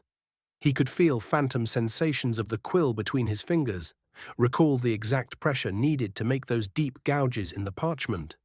The candlelight that had flickered over Deldy's hands as he'd worked late into the night. The ache in his lower back from hunching over the desk for hours. Even the excitement Deldy had felt as he'd plotted his grotesque breeding program. All of it crashed through Jared's mind with the vivid clarity of his own experiences. He stood, taking the papers anyway and stashing them in his cargo pouch, wondering why Deldy had wanted to take out the gargals. What could he remember of them besides being snotty nobles? Jared squeezed his eyes shut, trying to force Deldy's memories to the surface. Fragments flickered like damaged film, other tall figures in midnight blue robes, much like the last man he'd seen in Deldy's memory, sneered at him. Their faces always tilted slightly upward, as if perpetually looking down their noses. Ledgers bound in pale leather snapped shut at his approach. Whispered conversations halted when he entered chambers, and beneath it all, a churning resentment that felt like acid in his borrowed memories. But the specifics, names, faces, whatever slight had kindled Deldy's hatred, remained stubbornly out of reach, like trying to grasp smoke with bare hands. Maybe the division of Deldy's soul had also split the memories in 6 between all of them. If that were the case, then Jared had an incomplete picture of the mad wizard, something that could only be fit together by cross-referencing what the other men here knew. Once they were all finished checking the dungeon, they reconvened in the Hall of Goblin Corpses. Aaron had found a leather-bound notebook, its spine cracked from use, pages stained with what looked like wine or blood, stacked with yellowed papers that jutted out at odd angles. Jesse had uncovered 3 more bags of crystals, their blue-green glow seeping through the coarse weave of burlap sacks like bioluminescent algae. Marcus stood apart from the others, a large scroll unfurled between his gloved hands, his eyes concerned. "What is it?" Jared asked, approaching the scroll. "It's his plan A? Not C, that's the goblins." He hesitated. "Sorry, not trying to sound nuts. I remember something about him wanting to make a race of super goblins or something." Jared shook his head. "Not nuts at all. I found the papers for it in the goblin chamber. I even remember writing them. Or Deldy writing them, I mean. Don't know why he wanted to hide them there, though." "Well, I think this sheet of paper here was his plan A," Marcus said, handing the sheet to him. "I can read most of the words, but I can't really understand how the process worked." Jared took the yellowed parchment from Marcus, its edges crumbling slightly beneath his tactical gloves. He spread it open against a wall as the other men formed a half-circle around him, with Aaron shining a light on it. The diagram dominated the center, a series of concentric circles inscribed with jagged runes. Arrows connected crystalline structures drawn with obsessive precision, each labeled in cramped, spidery handwriting that lined the rim of the paper. The words crystal tuning had been underlined 3 times in ink that still gleamed wetly despite its age. In the margins, calculations spiraled outward like fractals, referencing an oddment, some kind of artifact, granted by a being whose name made Jared's throat constrict when he tried to form it. Daxar. The moment his eyes traced those 6 letters, a cold sweat broke across his forehead, and something primal inside him, not quite memory, not quite instinct, screamed that voicing this name in Feanor would be the end of him. "Don't say that name right there," Jared said, tapping the page. "Just don't, all right?" His squad didn't argue, likely gripped by that same instinct as he had been at reading the name. He rolled the parchment up before storing it away securely. If they wanted to get home, they'd likely need the info on that sheet. But he hadn't been able to pass out the function of crystal tuning on his own. That lent credence to the idea that the memories had been split. Understanding how crystal tuning worked might require all the guys together to figure this out. He nearly let his head hang as he realized how insane this all was. Pieces of a wizard's soul embedded in he and his team, teleported to another dimension, and here they were, picking through some nasty goblin sex dungeon for clues. What the hell? "Stay away from the doorway," he heard Eddie's voice shout from atop the staircase. "Get back now." "He speaks an alien tongue," a haughty voice cried excitedly in Faesh, echoing down the stairs. "Outworlders are inside the wizard's lair." Chapter 3. Pepperball. Eddie kept his pistol trained on the archway, where a group of 5 figures stood just outside the archway. Their eyes tracked him and Chris with the calculated patience of wolves sizing up prey, a greedy glint in their eyes. Sunlight glinted off deep orange steel plates riveted to hardened leather vests, and their weapons, swords, shields, and axes hung ready at their sides. The tallest among them stood a head above the others, ears tapering to delicate points that peeked through copper-colored hair. A dark recurve bow rested in long, slender fingers, an arrow already in the bowstring. Deldy's memories surfaced unbidden in Eddie's mind. Those ears and that fluid posture could only belong to an elf. It was like some damn power metal album cover come to life, and seeing something like that in person was shocking to say the least. Besides the elf, the rest of these dudes looked to be human, but that didn't mean he wasn't ready to blow them away. His instincts screamed at him to open fire now that the secret of their outworlder heritage was out, that these men needed to die, or their lives here in Vineland would become hellish during their stay. Deldy's memories nearly occluded his vision as they attempted to form in front of him, but Eddie grit his teeth and remained focused. Still, some words came through that matched these strangers perfectly. Adventurers, likely from the guild. Probably took a kill quest for Deldy's goblins and stumbled across his dungeon. Either that, or the gargles themselves sent these punks out here to assassinate the wizard. Hard to say either way. "Outworlders, lay down your weapons. You will not be harmed if you do so." The elf shouted, his voice dripping with haughty arrogance. "But you must come with us." Eddie held in a sigh of relief when he heard Jared and the others joining the stack behind him. For some reason he felt like he had royally screwed up when he shouted those orders in English. But he wasn't sure how to voice words in Faesh. He could understand the words the adventurers spoke, but that didn't mean he was confident in his ability to speak them. Under his balaclava, he mouthed the words "Et gab do." Get back, now. It felt strange, mouthing words in a language he'd never studied, but he'd need to learn to use Faesh fluently if he wanted to keep his brothers in arms in one piece. Thankfully, Jared was more confident with his speaking abilities, as always. In near-perfect Faesh, Jared shouted, "Drop your weapons, now." The adventurers did a double-take at Jared, the elf man's eyes widening. "I suppose that only one of you must be an outworlder. Either that, or you all learn quickly." He narrowed his amber eyes. "Yet you stumble. I can tell that your command of our tongue is weak, meaning that you are still in the process of learning." "I won't warn you again," Jared shouted in Faesh. "Drop your weapons, get on the ground, and put your hands behind your backs." The adventurers looked at one another for a moment before letting out a laugh. "Do you not know what we are wearing?" one of the men asked, apparently baffled. "This is dwarf-made plate from the deep furnaces of Embera itself. Your puny thunderstaves will do nothing to us." "Marrigan, let's take 'em now," another shorter human said, turning to face the elf. "There's more than enough wishes for all of us. I want to be immortal." Eddie's vision swam, darkening at the edges like ink bleeding into parchment as Deldy's memories surfaced through the fog of his consciousness. A crucial fragment crystallized. Outworlders, rare, valuable commodities in this realm. Somewhere in Valen's tangled power structure, powerful beings desired captured earthlings in exchange for wishes. Actual reality-bending wishes that could grant immortality, wealth, or dominion. Eddie couldn't grasp the arcane mechanics behind such transactions, but the certainty of it settled in his gut like cold lead. He'd seen the predatory gleam in the elf's amber eyes, the same look he'd witnessed in cartel enforcers back home, the calculating stare of someone assessing exactly how much profit your body might yield. The elf shook his head before flipping his long hair like a fop, giving a small chuckle. "Come now, we would do no such thing." Marrigan grinned knowingly at his underling. "We mean you no harm."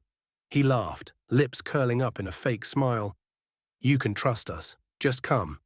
"Guys, let's take them down." Jared told the squad in English, "Non-lethal, we need answers. Masks on." "Sounds good," Eddie replied, snapping his gas mask into place with practiced efficiency, the rubber seal hissing as it formed an airtight bond against his skin. He reached for the pepperball gun holstered at his thigh, the polymer frame cool and reassuring in his palm as he brought it to bear, finger resting just outside the trigger guard. "Huh?" Marrigan asked, brow furrowing. "What was that?" "Chris, pepper spray." "Roger that," he replied from behind Eddie. "What are you monkeys doing?" the elf asked. "Did you not hear us, our armor?" He patted his plate armor. "Is practically invulnerable. The dwarves' own rifles could not puncture it. What hope could you possibly have at—" Eddie squeezed the trigger, the pepperball launcher kicking against his palm with a sharp pneumatic hiss. Marrigan's smirk vanished as the red sphere arced through the air and burst against his jawline in a cloud of orange dust. The elf's amber eyes went wide, then squeezed shut as the orange powder bloomed across his formerly unblemished face. "By the Feylords!" Marrigan cried, voice raw. "Bloody hell and all the bitches of Bah!" He fell to the ground in agony, wiping at his face as his eyes swelled and tears flowed down his cheeks.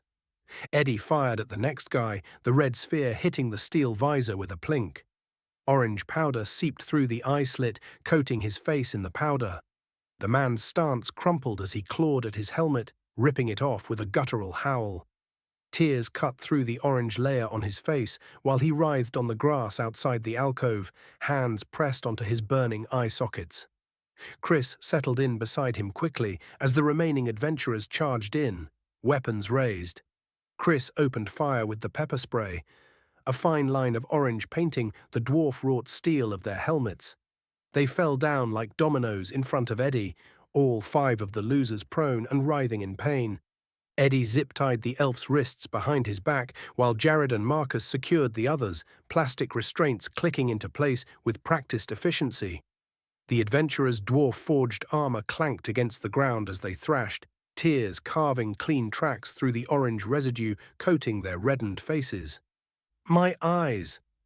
Marajin's wail cracked mid-pitch as he thrashed beneath Eddie's knee, the pressure between his shoulder blades pinning him firmly against the ground. "Do you not understand what you have done? Who my father is? You'll be sorry that you dared to cross my path." "Wah wah, bitch," was what Eddie wanted to say, but that wasn't professional. He had no problems thinking it, though. After that, they dragged the downed and cuffed adventurers back into Deldy's dungeon. Was it against their ROE to drag pepper-sprayed suspects down into an enclosed space instead of leaving them out in fresh air? Yeah, maybe, but questioning them outside would leave them exposed to other fops looking to come and jump them. Eddie knew that Jared wanted this to be considered an operation, but the truth was that this was a survival scenario. To him, ROE hardly mattered, at least here in Vale End. He'd lodge a pepperball straight up this elf's nose if it led to him getting back to Los Muertes. Hell, Eddie would pepperball 100 elves in the face as long as it meant he could get home in one piece. Eddie kept the squad tight, weapons up, as they retreated through the archway and into the safety of the stone corridor. The goblin corpses littering the floor gave off a sour stink, but he barely noticed, adrenaline still running high from the takedown. He covered their retreat with his shield raised, eyes focusing on the entrance as they retreated further down the steps. The rest of the squad manhandled the others, stacking them up in the first chamber where the light from the archway painted sharp squares across the damp stone. Jared was already stripping gear off the adventurers, working fast. He went for the weapons first, tossing a double-bladed axe and the bow into the corner, then started patting down armor for concealed blades. Marcus and Chris helped, their movements locked into the same rhythm, no wasted motion, just business. The elf spat a mouthful of orange and blood onto the floor, blinking red swollen eyes. "You have no idea what you've done. My father is—" "I don't care who your father is," Jared said firmly. He knelt down beside the elf, Marajin, while the rest of his goons flopped around like fish out of water. Eddie had zip-tied their wrists behind their backs while Marcus and Chris secured the others. The adventurers' dwarf-forged armor clanked against the ground as they thrashed, tears carving clean tracks through the orange residue coating their reddened faces. "Why you—" The elf thrashed beneath Eddie's knee, his once haughty voice now breaking into a high-pitched whine that echoed off the stone walls. As soon as the last zip-tie cinched, Jared barked, "Chris, you and Eddie hold the arch. Marcus, you're with me. Aaron, Jesse, drag these guys down to the main chamber. We'll interrogate there." The 2 suspects, most hobbled by the pepper powder, got yanked up first. Aaron and Jesse each grabbed an arm, hauling the men down the steps as they coughed and cried. The loudest, the elf, still writhed and kicked, so Marcus and Jared worked him together, one on each limb, manhandling him down the steps with ease. The last 2, both human and less armored, got a boot in the arse from Chris and staggered after their buddies, orange mucus streaming from their noses and eyes. Eddie planted himself by the arch, shield up, pistol ready, the weight of Chris's presence right behind him. He eyed the tree line, hands steady even as adrenaline curdled his guts. The wind shifted and brought the reek of goblin blood, cut with the faint sweetness of wildflowers. Eddie exhaled slow, watching the horizon for movement. Chris muttered behind him, "You think there's more out there?" "Maybe," Eddie said, keeping his voice low and even. "You know how it goes. You take out the first batch, but there's always more." He kept his eyes on the opening, wondering how the interrogation was going. Jared had to understand that ROE didn't apply in this world, and that to get answers, they might have to bend the rules a tad. This was life and death, after all. Still, Jerry's always been a bit of a stickler for the rules, but even he had to realize that those rules mostly wouldn't help here. While he kept his eyes on the doorway, Deldy's memories kept popping up like ads. They were annoying, sure, but they would be key to figuring out more about this place. Thankfully, they didn't have to rely on just those anymore, now that they got a squad of locals captured. Chapter 4. Elf-terrogation. Jared left Eddie and Chris at the arch, then led the rest of the squad and their captives down through the damp, echoing tunnel. The sounds of the bound men, armor scraping stone, boots dragged across uneven steps, the elf's muttered curses echoing in a way that made the place feel deeper than it was. He had Marcus take the lead, guiding the group downward. Even after the pepper ball, Marrigan kept up a string of insults and threats in Fayesh in between bouts of violent coughing. Jared could understand every insult clearly, as if it had been spoken in his native tongue.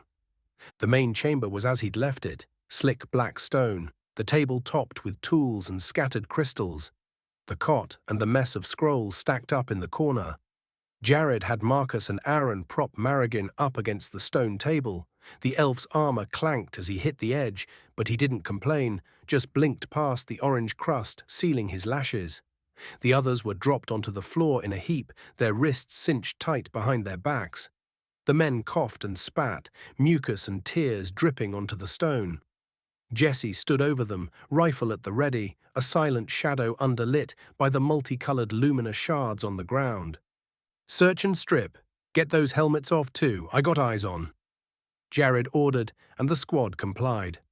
Marcus and Aaron stripped the adventurers methodically, tossing aside belt pouches and hidden daggers with practiced efficiency. Marrigan winced as Marcus yanked a crystal-studded knife from his boot. One of the humans sobbed quietly as Aaron emptied his pockets of crumpled parchment and 3 glowing blue stones, pleading to be let go the whole time. "You can't take that," another cried as Jesse pulled a glowing vial from his belt. "I need that." "Don't care," Jesse muttered under his breath before stripping away the rest of his gear. After the rest of the adventurers were stripped of their belongings, Jared took a knee in front of Marrigan, tilting his head to catch the elf's gaze. "You're going to talk," he said, voice low and even.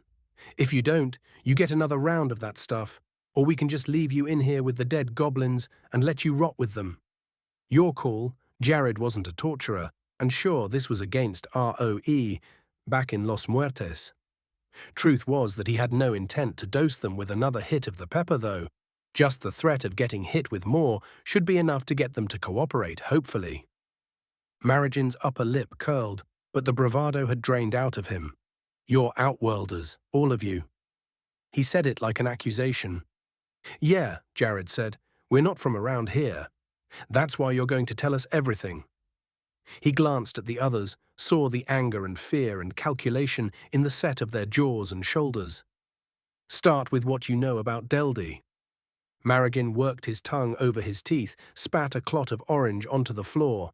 "Deldy the outcast, a fugitive wanted by the Gargle Lords. They say he murdered a city councillor and blew up the man's villa. He's insane." Jared nodded, keeping his face impassive. "Why were you after him?" "Why, it was a quest. Kill or capture." Marrigan's eyes flicked to the crystals on the table, then back to Jared.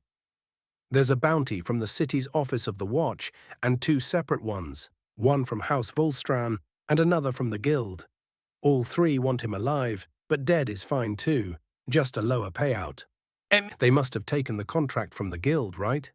Deldy's memory seemed to indicate that these men had to be from that organization. But then why did he mention the other 2 contracts? He would have asked why, but there was another question on his mind. Jared tapped the table. "You said outworlders are tied into wishes somehow. You want to explain that?" Marrigan hesitated. "If the right ritual is performed, your kind can be offered up to a Feylord. Doing so will result in a wish being granted to the mortal that brought the outworlder to the Feylord." Deldy's memories confirmed this. It wasn't a lie. Still, though, knowing this meant there would be a massive target on their backs while they were in Veyland. If word spread that their squad were outworlders, the entire shard would try to hunt them down and apprehend them. He stared down at the captives, the weight of his rifle in his hands suddenly far heavier. They didn't have to go through being hunted. All they would need to do was kill these guys, then their identities would be secure. It would be so easy. He'd done it so many times before in Op when suspects had tried to kill him. These men wanted him dead too, in a way, and they were easy targets like this, bound, helpless. His jaw clenched. No, he wasn't a murderer. I can see the conflict in your eyes, Outworlder. Marigin coughed, locking eyes with Jared. You likely realize now that you can't just merely let us go, so what will you do? I can tell you don't have what it takes to slay us and keep your secrecy. So I'll make you a deal. If you let us go, me and my men won't speak a word of what you are to anyone. You really expect me to believe that? Jared asked, eyes narrowing. Of course I do, because why would I want to share wishes with anyone else? I will catch you all myself. I do not intend to let anyone know about Outworlders in Veyland. Marigin told him, and neither will my men. Trust me on that. Jared's instincts screamed that Marigin was speaking the truth, but the risks were too great. After questioning, the most optimal thing to do would be to kill Marigin and his party of adventurers, but that would go against everything he believed in. Still, could he risk his life and that of his team just because he didn't want to put a bullet in these strangers? What was more important, maintaining his ROE and personal code, or keeping himself and his team alive? He couldn't think about this right now. There were still questions he needed to ask. Jared leaned closer to Marigin. Tell me about the Adventurers Guild. The elf's eyes darted sideways before he answered, jaw clenching for an instant. They operate everywhere in Veyland. They give out quests, register new adventurers, among other things. Marigin told him, attempting to keep his face flat, despite his no doubt burning skin. As the elf spoke, a memory that wasn't Jared's flickered behind his eyes. A guild hall with high windows, a contract scroll with a special seal, the word sanctuary repeated. When Deldy, had signed up to be an adventurer in his youth, he was learning the rules that the guild enforces, and there was something about Outworlders in there. Something about protection. The memory slipped away before he could grasp it fully, but left him with the certainty that Marigin was holding something back. Jared pressed his fingertips against his temple, chasing the fragment of memory. The guild has protocols for Outworlders, doesn't it? Marigin's eyes widened slightly before narrowing to slits. The elf's shoulders tensed beneath his armor as he leaned forward. Protocols. A thin smile stretched across his face. Yes, they hunt them, put them in cages, sell them to the highest bidder. His fingers twitched against the stone floor. No sanctuary, no protection, just profit. I would suggest staying far away from them, for your own good. Aaron shook his head, eyes unfocusing for a moment. Jared. He switched to English. I'm seeing stuff in my head. He trailed off, eyes becoming distant. A guild master, standing before some kind of council saying Outworlders must be protected from the Feylords at all costs. The memory's all fragmented, and I don't really get all of what it showed me. But that dude is totally full of shit, he finished, pointing to the elf. Jared's gaze switched to Marigin. You're lying, he said simply. If you know so much, Marigin began, then why ask me any questions at all? How could you have possibly lasted this long with such a poor grasp on how this world works? So you admit then, Jared started, that the guild offers protection to Outworlders? Marigin grumbled before saying, yes, they do. He paused. But knowing what you are, do you really think they would adhere to these rules they set for themselves? The best thing for you to do is release us. We won't tell a soul about who you are because we want to catch you ourselves, and I know you're not going to kill us. You don't know that for sure yet, Jared said in a flat tone, the other men looking up at him in shock. He switched to English. They need to feel like they're in danger. I'm not planning on killing them, he assured, making sure to not reveal anything through his tone.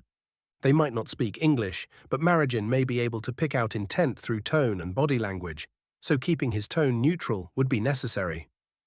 Well, Jesse began, not to sound all screwed in the head, but after we squeeze these guys for all they're worth, well, I don't want to, that is to say, we should kill them. Aaron said, you heard what they said, even if they don't tell everyone else here who we are, they'll still know. I don't want to do this, but we're screwed if we leave them alive. I'm surprised that you'd suggest it outright, Aaron, Jared said, keeping his tone neutral. Tone's flat, we can't let them catch on to what we're saying. Copy that, Aaron replied, eyes shifting to the adventurers. But we have to consider our situation here. This isn't a real op. We're going to be fighting for our lives while we're here. And not to be crass, but I'm not going to be a wish ticket for bitch twink McGirlhair or his butt buddies. Me neither. Jesse glared at the men. I can tell they're all assholes too. Look at their faces. They got the physiognomy for it, especially McGirlhair. Keep it professional, Jared told them. We maintain discipline, even here, even now. Understood, they both said in unison. Marcus, you've been awfully quiet. What are your thoughts? Jared turned to the man, his dark almond eyes focusing on the adventurers. I don't want to kill them, he said. We aren't murderers, they're tied up and aren't a threat. I can't kill someone like this. It isn't who I am, and it isn't who any of you are either. I know I don't want to kill them, of course not, Jared said, but our circumstances are unique. Not to interrupt, sir, Jesse interjected, but I might have an idea. Shoot, Jared said. What if we just lie to them and say that we can do some outworlder magic that makes it so their heads explode if they tell anyone who we are? Do you think that would work? Aaron asked. Jared hesitated before saying, I don't know. They would have to be pretty stupid to believe that. Maybe they are that stupid, Marcus said. Also take this into consideration. They don't know anything about outworlders, really. We're probably the only ones they've ever seen. So they might buy it. Well, Jesse began, his voice low, we can't phrase it as outworlder magic. They're not going to believe that. We've got to make it sound believable and like talk within their rules and understanding of magic. Jared nodded. They already know we have some information and don't know about the memory situation we're going through. So they are probably assuming we've been here for a bit. We'll just say we found some magic here that does that. He scanned their faces. So anyone got any ideas?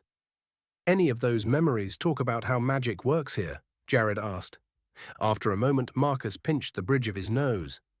Oddments. Yeah, there are these things called oddments.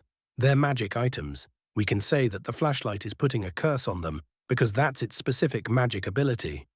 Oh, Jesse said excitedly, there's tome magic too if we can figure out something with that. Something about special books. You gotta eat them, apparently. I don't know how that works, but we might be able to make something up with that. Eat them? Jared asked, struggling to keep the disbelief from his tone. I think? Jesse shrugged. Brings a whole new definition to Reader's Digest, though, if that's true.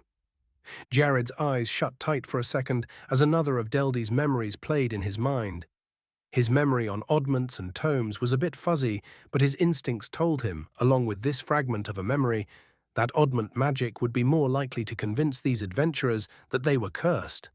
Tomes might put their lie up for more scrutiny. We'll go with the oddment thing, Jared said.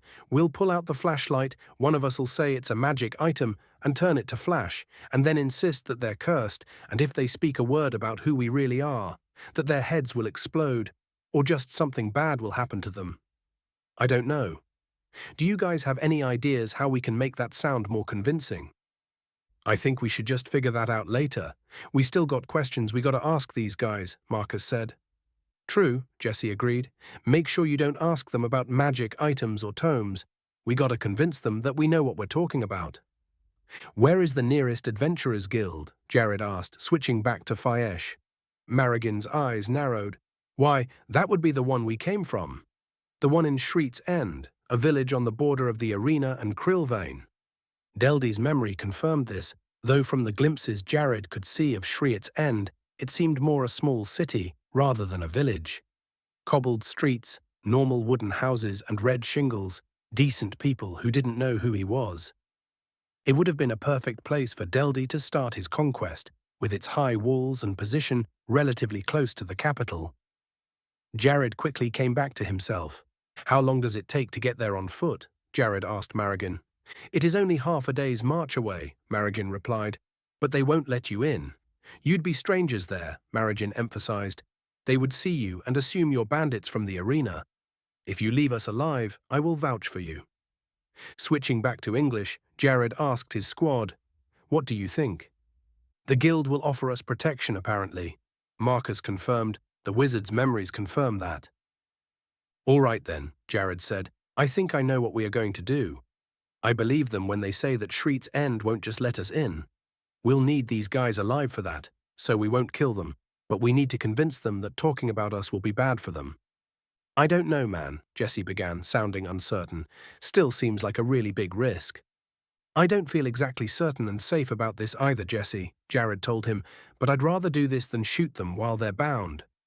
Ask him if there's anywhere else we can go first, or anywhere that's safer than that place, Jesse asked. There's got to be other spots we can go, where we don't need to depend on these assholes to get us inside.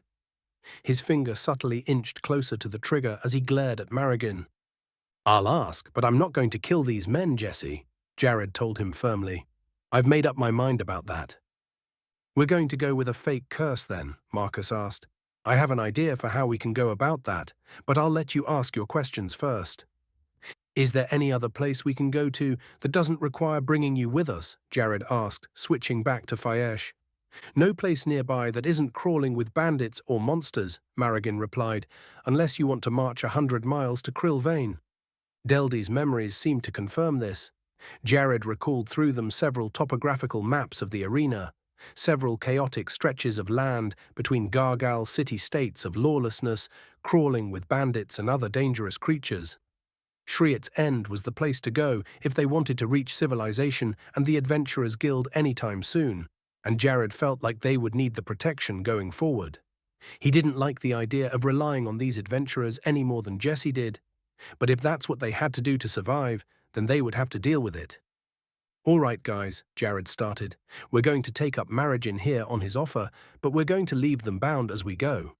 We'll question them along the way for more intel, but I don't want to be here in the arena after nightfall. I've got a bad feeling about this place. Don't want to stay the night out here.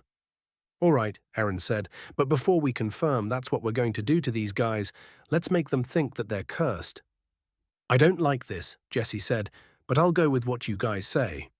Marcus, what did you say that you wanted to do? You mentioned you had an idea with the oddments. Yeah, Marcus nodded. So the thing is with oddments is each one has its own singular special quality. That's what the memories tell me anyway, Marcus explained.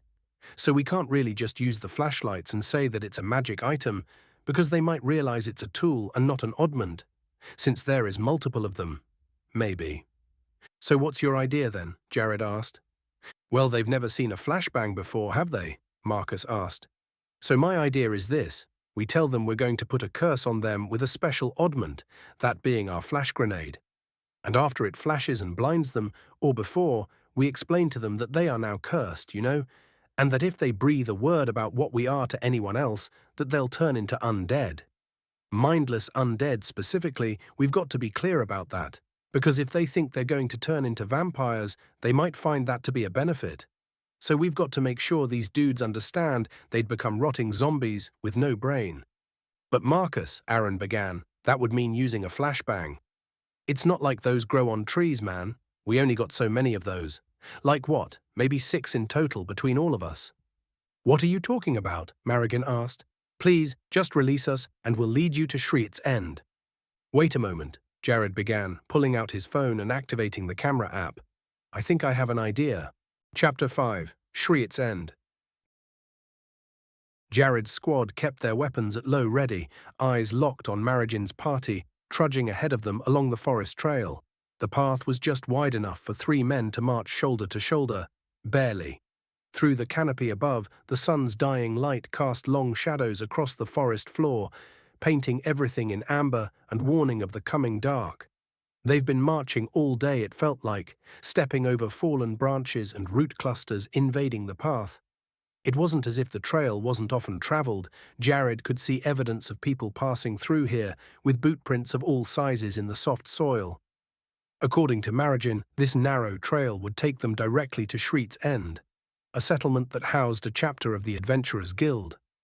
Reaching Shriet's End meant finding officials who might offer Jared's team sanctuary, or at least temporary shelter from whatever lurked in these woods after dark.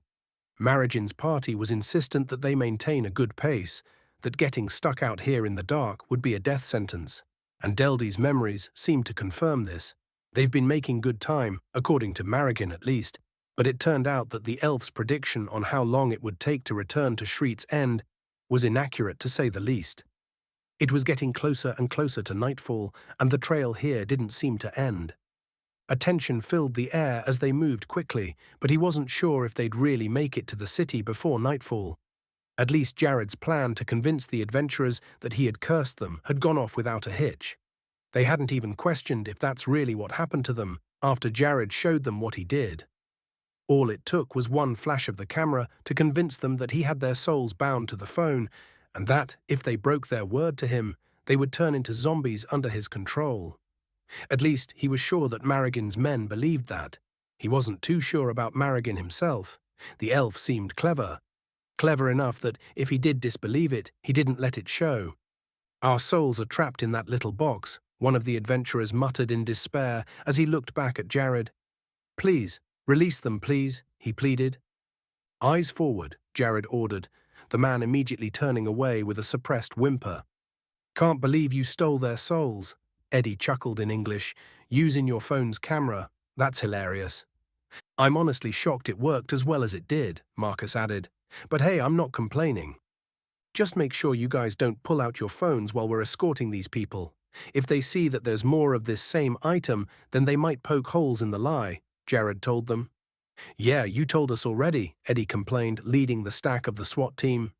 "Do you think they're really taking us to Shriet's End, though? What if they're leading us to some kind of trap?" "I seriously doubt it," Jared told him. "Think about it. They came here to kill Deldy, right? There's no way they could have set up a trap for us or communicated with anyone to do so either." "Yeah, I guess you're right," Eddie admitted. "Still crazy to think that we're really in this situation, though. I mean," he trailed off. "Magic, elves, other dimensions. It's nuts." "Think we'll get a pay raise for this?" Aaron chuckled. "Forget a pay raise," Jesse exclaimed. "If we get home and we can convince people that we really went through all this, we'll be set for life." "How do you mean?" Jared asked, curious. "Think about it, man," Jesse said. "Think about the movie deals. You know how much moolah we could make from doing this? Hell, we might even get to act our own roles in the movie." "A movie?" Eddie scoffed. "Yeah, right.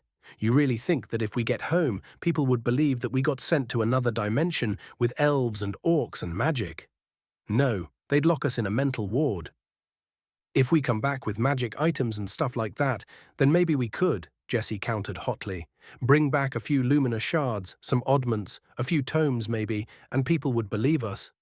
"No offense, Jesse," Aaron began after a moment, "but even if we do get back, and even if we bring all that stuff with us, if we go talking about it and proving that it's real, what do you think is really going to happen, man? The government will probably cover it up." Marcus nodded. "Confiscate all the stuff we got, lock it away forever. Hell, maybe they'll lock us away forever. If we get back, we should probably just keep our mouths shut about this whole thing." "Yeah, those spooks, they would do something like that," Eddie said. "Y'all remember what happened to Rodriguez?" "We don't know what happened," Jared told him. "We were just told that he was relieved of duty, and that was it." "Exactly," Eddie said. "This was after he started bringing up the water in Los Muertes, being contaminated with some kind of chemical. Crazy how he vanished right after that happened, huh?" "What is it that you are all saying?" Marrigan asked, turning to look at them with his swollen red eyes. "If you are worried that I am misleading you, then fear not, for this is the true path to Shriet's End." "It had better be," Jared switched to Faesh, "for your own good." "I have no desire to be out here when the sun sets," Marrigan snorted. "The bandits are bad enough, but at night the arena becomes cursed. Creatures of the night stalk these woods, monsters that will require a party of at least silver-ranked adventurers to deal with." Marrigan paused before his lips curled up into a smile. "Luckily for you, me and my men are all of the silver rank. We do not have much time before night falls, and I'm sure you realize that we will not make it to Shriet's End before then. So please, unbind us and give us back our weapons." "Once the city is in sight," Jared replied coldly, "after that, you'll be rearmed and will lead the way to the gates. Remember what'll happen if you break your promise," he said, tapping his pocket where his smartphone bulged. In truth, Jared hated the idea of unbinding these men and giving them back their weapons. But if they didn't, it wasn't likely they'd be let into Shriet's End. If the city guard saw Jared and his team urging Marrigan and his boys toward the gate, that would only look like a hostage situation. He despised the idea of it, but once they reached the city, the gear would have to be given back. Wait, no, you don't understand. Marrigan's tone became desperate. I'm not trying to pull a ruse on you. I mean what I say. We will not reach the city before nightfall. If me and my men remain bound, we will die. He paused. And perhaps you will too.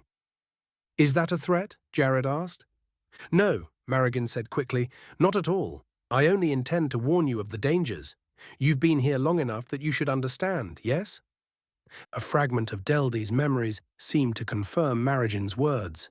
In the corners of Jared's vision, he could see horrible creatures that would emerge during the nighttime. Undead, vampires, trolls, monstrous wildlife, among other things. Don't tell me you believe this guy? Jesse asked him in English. I mean, the memories do make it seem like it's rough out here, but nothing a bit of lead shouldn't handle. Exactly what I was thinking, Eddie nodded. I don't want to give them back their weapons at all. I don't care how dangerous it gets. I am not relying on these guys for help. And we won't, Jared confirmed, so keep your eyes open because we're going to make sure that these guys make it to the city alive, because otherwise we're going to have to stay the whole night out here. We won't have enough bullets to handle that, Marcus added, especially if we run into a tribe of black-eyed orcs. Chris sighed. You know, I was really hoping we'd be able to find a way back home today. It's too bad none of these guys know if there's any way for us to get back. And all these memories ain't really helping. I just don't got a full picture yet. Once we get time, we all need to sit down and stitch things together. Does that make sense? I was thinking the same thing. Jared nodded. Deldy's soul definitely got split into 6 parts, so if we can put our heads together, then maybe we can figure out how he got to Earth in the first place. Maybe even reverse engineer ourselves a way back. God, I hope so, Chris said. This day was crazy enough before Deldy's Fent reactor brought us here. Eddie let out a snort. Fent reactor, that's a good one. Deliberating again, Marrigan asked. I do hope you've seen sense then and will rearm us? No, Jared replied, eyes forward. Marrigan's jaw clenched, but he did as he was told and turned away from the SWAT team, almost tripping over a bulging root as he did so. As they all continued through the forest, the team decided to start figuring out their memories. The first thing that came up were the black-eyed orcs. They found out, after some discussion, that there was a crucial difference between black-eyed orcs and yellow-eyed orcs. Yellow Eyes were able to be reasoned with, but Black Eyes only cared about slaughter. Sadly, the most common orc tribe out here in the arena were these black-eyed orcs. Jared decided that the best thing to do if they saw any orcs out here in the wilderness was to shoot one and hope the rest fled. They only had limited ammunition, so they needed to be more conservative with it. They couldn't gun down every orc they saw after all. It just wasn't economical. They continued trying to piece things together all the way until night fell, questioning the adventurers on occasion as they tried to cross-reference their knowledge from Deldy. Marrigan and his men lurched and staggered along the darkening path, their bound wrists forcing them to stumble awkwardly whenever roots or stones threatened their balance. Jared signaled to his team, and one by one, each operator flipped down their NVGs. The world transformed into shades of green, giving them perfect visibility while their prisoners continued to squint and shuffle forward blindly in what was, to them, near total blackness. The party was flabbergasted that Jared and his squad could see so perfectly in the dark, asking how it was possible. Only for Jared and the entire squad to ignore their questions. No reason to tell them anything about how NVGs worked.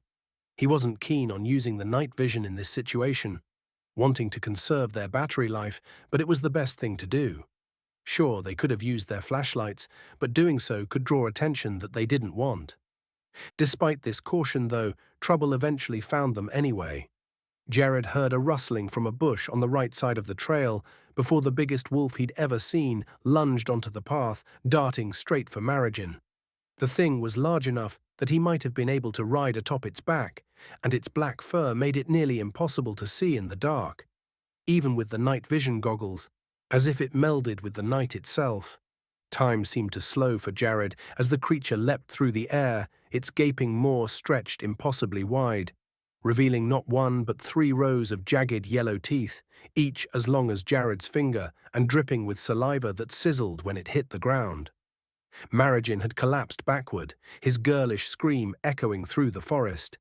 He didn't hesitate, muscle memory taking over as his finger crushed the trigger. The round tore through the night wolf's skull with a wet crack, brain matter erupting in a mist, visible even through the green haze of his NVGs. The muzzle flash coated the forest in white light, burning the image of the beast's face, frozen mid-snarl into his retinas.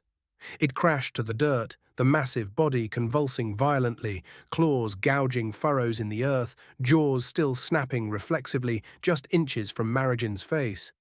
"A night wolf?" Marigin cried, shocked. "This early in the night, and what was that? What killed it?" Marigin asked, eyes wild as his head whipped towards Jared's position. "There's no time," Jared said. "We need to run now." It was true. The gunshot had echoed through the forest like a dinner bell, Jared's mind filling with images from Deldy's fractured memories, revealing to him glimpses of what was to come, chitinous limbs unfolding from burrows, glowing eyes blinking awake in hollow trees, webbed wings unfurling in the canopy above. They couldn't afford to slow down now. The order to run had barely left his lips when he heard a deep snarl coming from the woods, the hairs on his neck rising with barely suppressed terror. This wasn't another night wolf. This was a bass-deep rumble that seemed to vibrate the air, shaking the leaves overhead. The sound rolled through the underbrush in waves, each one closer than the last, punctuated by the snap of splintering tree trunks. Whatever made that sound wasn't just big, it was massive enough to reshape the forest just by moving. His imagination melded with Deldy's memories and produced horrible monsters that he had no intent of seeing. He and his men rushed forward, Jared hauling Marigin to his feet before sprinting down the forest trail, leaving the snarling voice behind. The ground trembled as whatever it was charged after them, howling with a frustrated fury.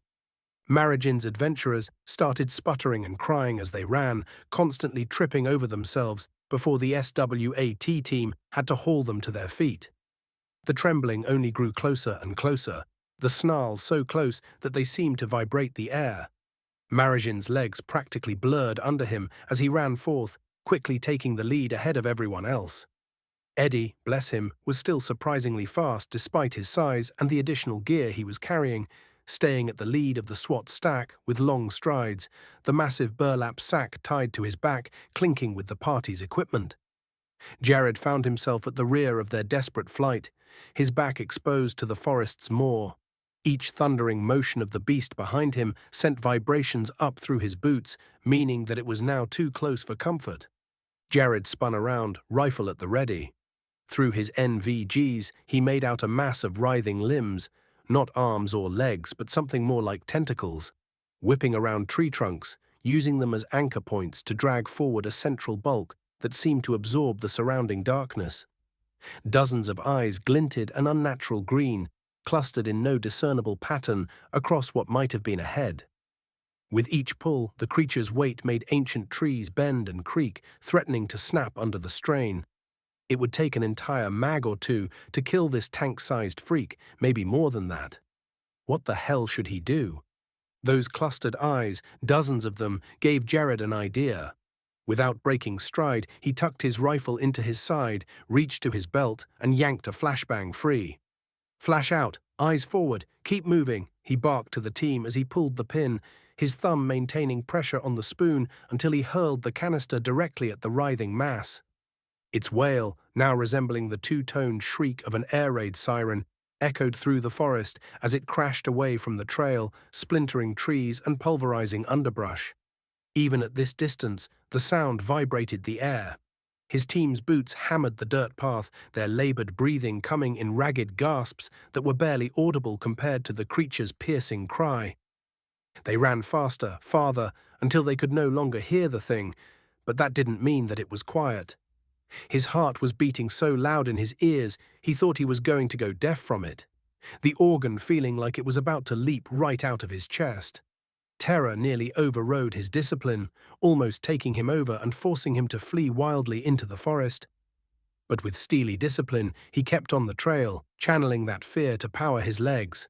He heard other creatures howling through the night, a cacophony of wet snarls and dry hacking, all drawing closer to the source of the commotion, which was now thankfully rampaging blindly through the woods. He hoped to God that whatever those creatures were, they wouldn't pick up on their trail. Time ceased to exist as Jared ran, his men practically dragging Marigin adventurers along with them to keep up. Again, he found himself grateful for his NVGs, for without them, picking a path through this trail would have been nigh impossible in the dark. "Contact right," he heard Marcus shout, raising his sidearm to something Jared couldn't see as his other hand was pulling a captive along. Before he knew it, a squat, furred shape leapt from the canopy above to the right side of the trail, long arms outstretched, clawed fingers furled to rend flesh. The creature's body resembled a chimpanzee, compact and muscular with long, grasping arms, but its head was nightmarish, elongated like a horse's skull, with glowing white fangs jutting from its open maw, gleaming wetly in the darkness. Marcus took the shot. One bullet caught it in the throat, the other its chest.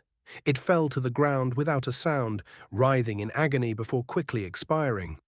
Jared continued on past it, deeply unsettled that the creature hadn't made a single sound before or after it decided to attack, and even in its death throes. Deldy's memories flashed, not a vision, a name. The creature that had just pounced from the forest was known as a Najish. Solitary meat-eating predators, dangerous and quiet, always. He must have lacked the memory for whatever that other thing with the tentacles had been, but perhaps one of the other guys had that missing piece. "Merigin," Jared yelled, "how much farther to Shriet's End?" The elf gasped, sucking in lungfuls of air. "I do not know. Just keep running. Do not stop."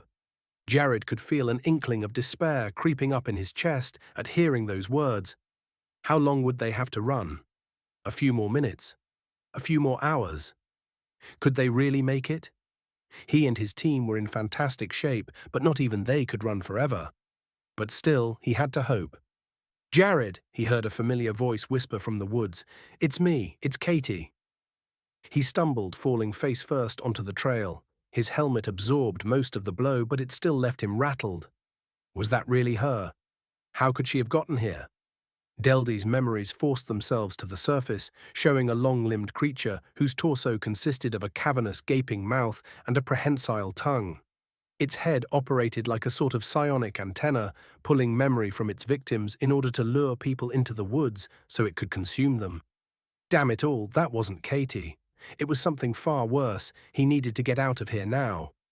"Ja!" he heard Aaron yell before the man turned around, running back toward him. He scrambled to his feet quickly, legs pumping, as the false Katie wailed and cried for him to come back, saying she was sorry for what she did. But he ignored the illusion and pressed on, quickly catching up to the rest of the group. Aaron kept pace with him as he ran, likely in case he fell over again. He had never wanted to hear her voice again, not like this. Thankfully, he could see the end of the path ahead. Just a little bit longer. The trail finally spat them into a wide meadow, a wide stone road carving straight through its center. The path sloped downward steeply before rising again near the end, like an inverted bell curve. The long grass gently swayed in the breeze, looking peaceful compared to the horrors they had just gone through. He checked over his shoulder, saw the green pinpoints of Nightwolf eyes glowing in the dark behind them, a dozen others matching it staring right at him. Needed to get further into the open, shoot a few of them, and hopefully the rest would flee.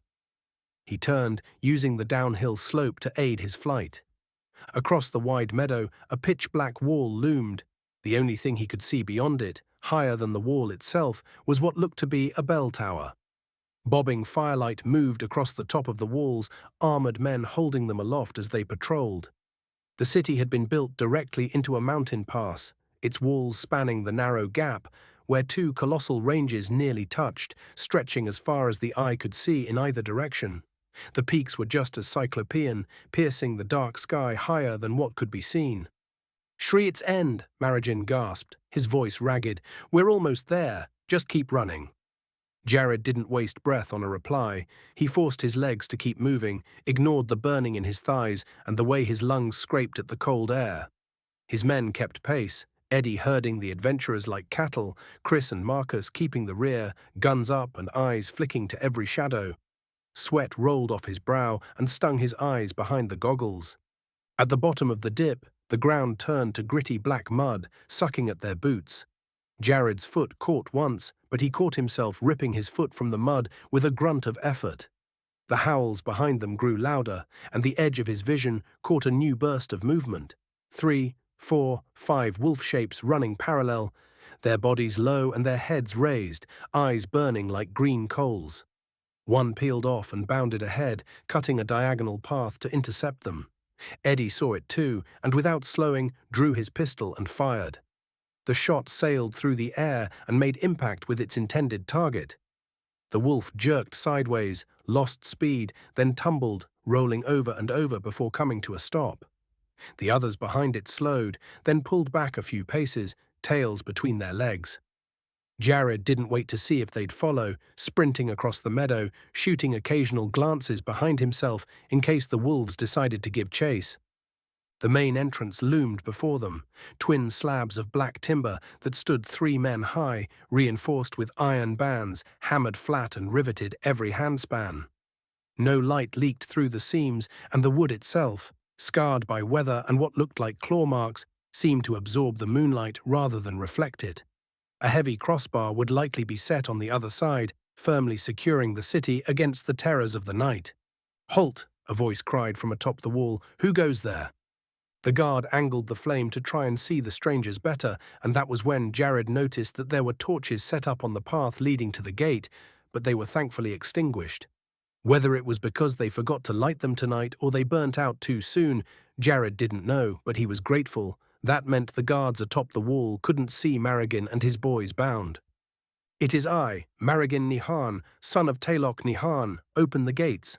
Chapter 6. The Guild. The guards of Shreet's End threw open the gates faster than Jared had anticipated, leaving him and his team scrambling to cut through Maragin and his party's bindings before the massive doors completed their arc. They hadn't had the time to rearm the adventurers, their equipment still inside the sack tied to Eddie's back. Hopefully the guards wouldn't question why the party was unarmed and out in the wilderness so late at night. Jared and his squad all turned off their NVGs as they ran through the gate, the green-tinted world instantly giving way to the amber glow of torch-mounted sconces. The massive oak doors crashed shut behind them with a reverberating boom that echoed off the surrounding buildings, sealing away the chittering terrors of the forest. Just like in Deldy's memories, Shreet's End sprawled before them, narrow cobbled streets worn smooth in the center from centuries of foot traffic, half-timbered houses with exposed beams that jutted at odd angles, and steep-pitched roofs of weathered red clay shingles. Smoke curled from stone chimneys, carrying the scent of wood fire and roasting meat. Jared had seen a place just like it during his vacation in Tuscany. The same medieval charm frozen in time, right down to the wrought-iron lantern hooks and the small diamond-paned windows that glowed with candlelight. Guards formed a perimeter around them, a dozen at first, then more appearing from the nearby gatehouse. They wore steel plate armor with exposed jawlines under visors, well-maintained but clearly hand-forged. Halberds and bardishes held in gauntleted hands. The 20 potential hostiles now crowding around his team triggered every CQB alarm in Jared's head.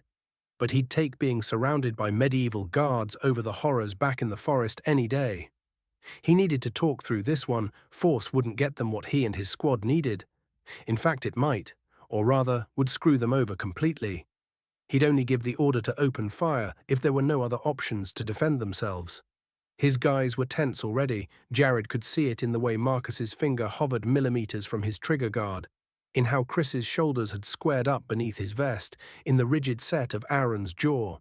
Eddie had shifted his weight to his back foot, ready to bring the shield up in a heartbeat, while Jesse's eyes darted from guard to guard, cataloguing threats with clinical precision as they all stared at the armored men surrounding them. Thankfully, though, the guards' faces showed concern rather than hostility, as torchlight played across their armor in orange ripples. "Oh, Sir Maragin," one of the guards cried, approaching, dry washing his hands. "What happened to you? Your face?" he exclaimed after noticing Maragin's reddened features and swollen eyes.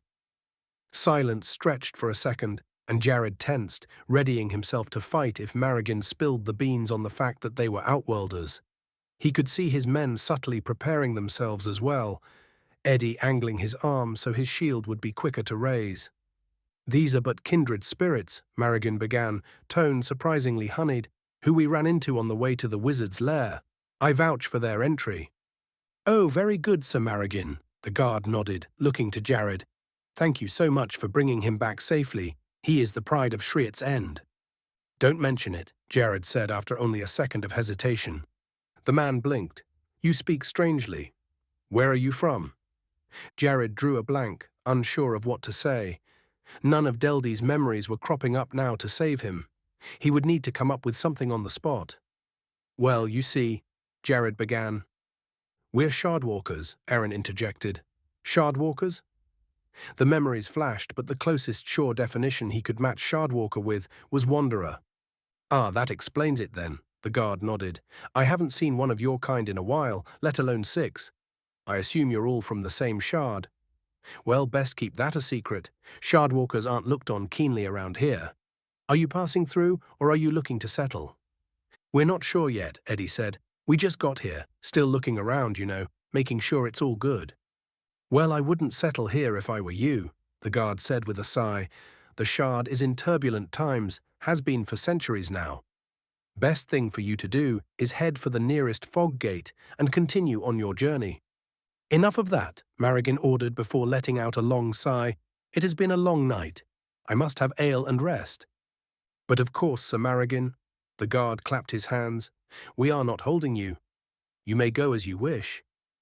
Marigan's eyes then found the pack on Eddie's back. "And what of them?" Marigan asked. "Are they to be held?" "No, sir, you vouch for them," the guard said. "With your good name backing them, I see no reason to hold them in the cells. I'm sure you would all like to grab a mug of ale together, yes?" Marigan seemed to bristle. "These are not our friends. They are strangers to us." "But they did rescue us," Marigan forced through clenched teeth, "and that is why I vouched for them. If we are done here, then be away, all of you.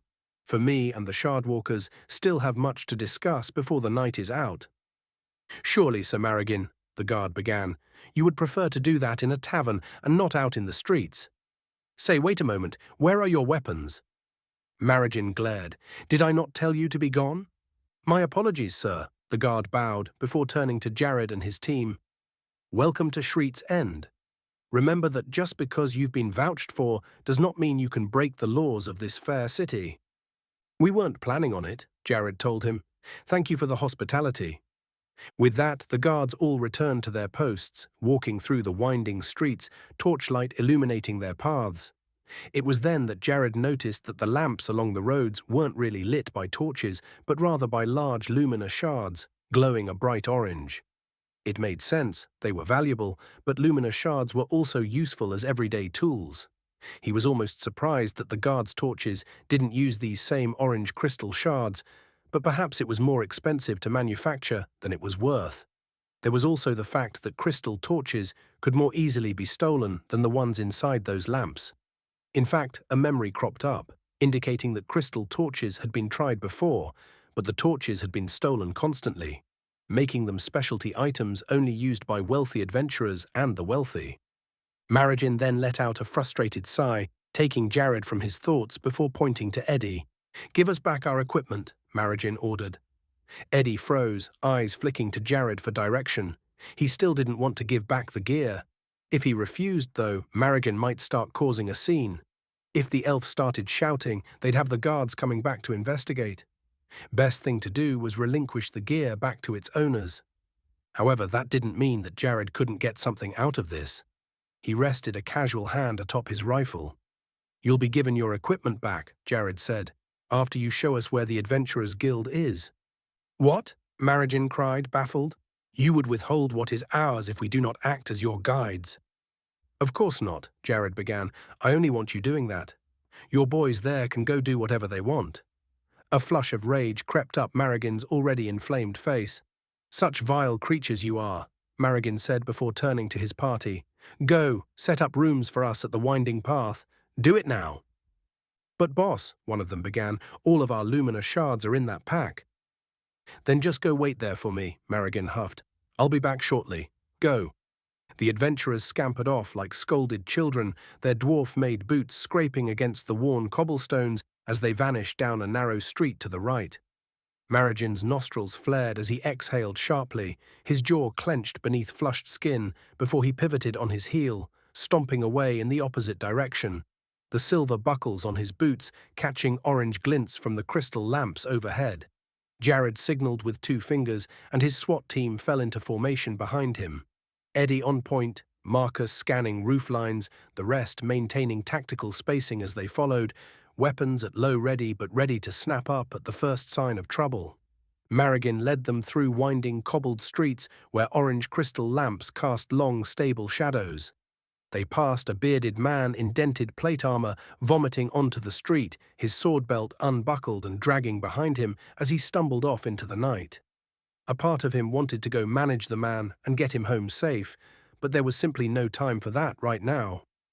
Eventually they passed a narrow alley where 3 figures in leather jerkins snored in a heap beside an overturned barrel, their hands still clutching empty tankards. How could they just pass out in the open like this? If this were Los Muertes, those men would be gutted and robbed within the hour. But this wasn't Los Muertes, it was Wielding. The reality of that still hadn't truly sunken in yet. He felt as if he hadn't really had the time to process this impossible predicament. A very familiar bone-deep dread began seeping into him as he moved, trying to keep his mind occupied by scanning the streets. The team maintained their tactical spacing, Marcus keeping an eye on the rooftops, while Eddie kept his shield ready, all of them cataloguing every face, alley entrance, and shadowed doorway until the imposing facade of the Adventurers Guild finally loomed before them. The building was nothing like Jared expected. It looked like a misplaced cathedral, a 2-story structure of alabaster blocks, the brickwork inlaid with intricate metallic lines of gold that caught the light from the lumina lamps set into the wall, making them appear to be glowing like veins of fire. The roof was a steep pitch of bright crimson shingles, each perfectly placed and looking well maintained. 4 large stained glass windows punctuated the second floor. In one, a warrior with a raised golden sword stood atop a pile of severed tentacles. Another showed an archer drawing a crystalline bow against a winged shadow with 100 glowing eyes. The third depicted a robed figure with hands wreathed in blue flame as a red-scaled dragon readied itself to breathe fire upon them. In the last, a shield-bearing knight was jamming open the jaws of a massive wolf, stabbing into the roof of its open mouth with a sword. The front of the building was set back from the street, opening onto a broad plaza of interlocking hexagonal stones worn smooth by countless boots. In the center, a fountain gurgled and splashed, water tumbling from the mouths of 4 stone gargoyles whose wings curled protectively around the basin's rim, their clawed feet gripping the edge as if ready to take flight. Atop the fountain stood a life-sized statue of an elf with high cheekbones and a cruel smile, wielding a rapier inlaid with what appeared to be actual silver. The statue's eyes, 2 glowing sapphires, seemed to follow them as they approached.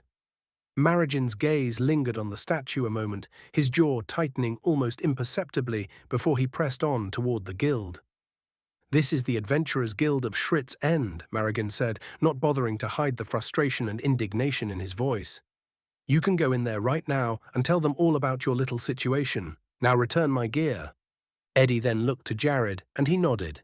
The big man then hoisted the bag off of his back and tossed it to Marigin's feet. "Get out of here," Eddie said. "And remember what'll happen if you talk about us," Jared reminded, patting the pocket where his cell phone resided. "In fact, it would probably be in your best interest if you never seek us out. If you try to get those wishes you want so bad, it won't end well for you. We won't be as kind as we were last time." "Are you threatening me?" Marigin asked with a sharp glare. "Are you stupid?" Jared asked incredulously. "Of course it was a threat, you moron. Now get the hell out of here," he ordered firmly, irritation sharpening his tone to a razor's edge. Marigin grabbed the bag in a huff, heaved it up, and started walking away, sparing a withering glare for Jared as he went. He normally didn't lose control of his temper so easily, but it's just been a hellish day. From the raid, to waking up in Deldy's dungeon, to fighting and running from monsters in the forest, to now. It was all just too much. He was at the end of his patience. "That guy was a dick," Aaron noted. "He's definitely going to be a problem later, man. I ever see that guy again, I'm going to kick his ass." Chris huffed. I hate dudes like that. I ain't never seen someone with a face that needed punching that bad. Keep it together, guys, Marcus urged. Professional, remember? We should have killed his ass. Jesse shook his head. Ain't no way this won't come back to bite us. Now we got 5 people alive that know what we are, and they hate us. Eddie said, we have to be careful. It unsettled him to hear his squad mates openly talk about murder this way. But a small part of him agreed with their assessments, much to his horror. No, he had been right. Without Marigin, getting into Shriet's End could have been incredibly difficult, and he was not a murderer. Let's not worry about that now, Jared said, turning towards the Adventurers Guild. Remember, I own their souls now. He smiled weakly, tapping his pocket. Now let's head in. Apparently this place is open 24 hours. Marcus nodded. They have people working around the clock in there. The old guy's memories are telling me that much. All right, Jared said. Let's head in there and get this all figured out. Do not drop your guards yet. Remember, just because this guild is supposed to offer people like us protection doesn't mean that they don't have people that would be willing to throw that all away to get a wish. No English, boys, Jesse added. In fact, let's just let Jared do the talking. He has a better grasp on Fayesh than we do. The operators exchanged nods, then moved as a unit toward the towering double doors of the Adventurers Guild. Chapter 7. Registration. Jared pushed open one side of the double doors slowly, the well-oiled hinges silent as polished oak swung inward to reveal a wide foyer. Orange glowing lumina crystal shards, each the size of his thumb and faceted like diamonds, hung in tiered brass chandeliers, casting honeyed light that pooled across the chamber. The floor beneath was smooth gold-veined white marble, so immaculate he could see his distorted reflection in it, making him feel almost wrong as he stepped onto it with his dirty boots. The ceiling the chandeliers hung from was surprisingly low, no more than 15 feet high, a stark contrast to the guild's grand exterior. A spiral staircase of wrought iron and polished wood coiled upward in the far corner, its brass-capped handrails gleaming in the crystal light, confirming his suspicion that at least one more floor waited above. Ladder-backed oak chairs clustered around round wooden tables that dotted the marble expanse like islands. Each table was anchored to the floor with 3 bands of blackened iron, sturdy enough to withstand a brawl, yet polished to a subtle sheen that caught the honeyed light from above. Most sat empty, though a few held abandoned tankards or scattered parchment, evidence of earlier patrons. A polished oak counter stretched across the far end of the chamber, its surface worn smooth by countless forearms leaning against it. Behind it, a wall of shelves displayed rows of tankards on hooks. There were other cups too, from hammered pewter mugs with hinged lids to ornate goblets of silver or even gold, some large enough to hold a half-gallon of ale. Before the counter, a dozen stools stood at attention, each one firmly bolted to the marble floor, though it seemed that no one was here to occupy them. Why did they have a bar in here? This was supposed to be a professional setting, right? Deldy's borrowed memories flickered, adventurers gathering after successful quests, sharing drinks and stories, forming new parties over maps spread across those iron-banded tables, guild clerks moving between them with contracts and quills. Halt, a woman's voice called.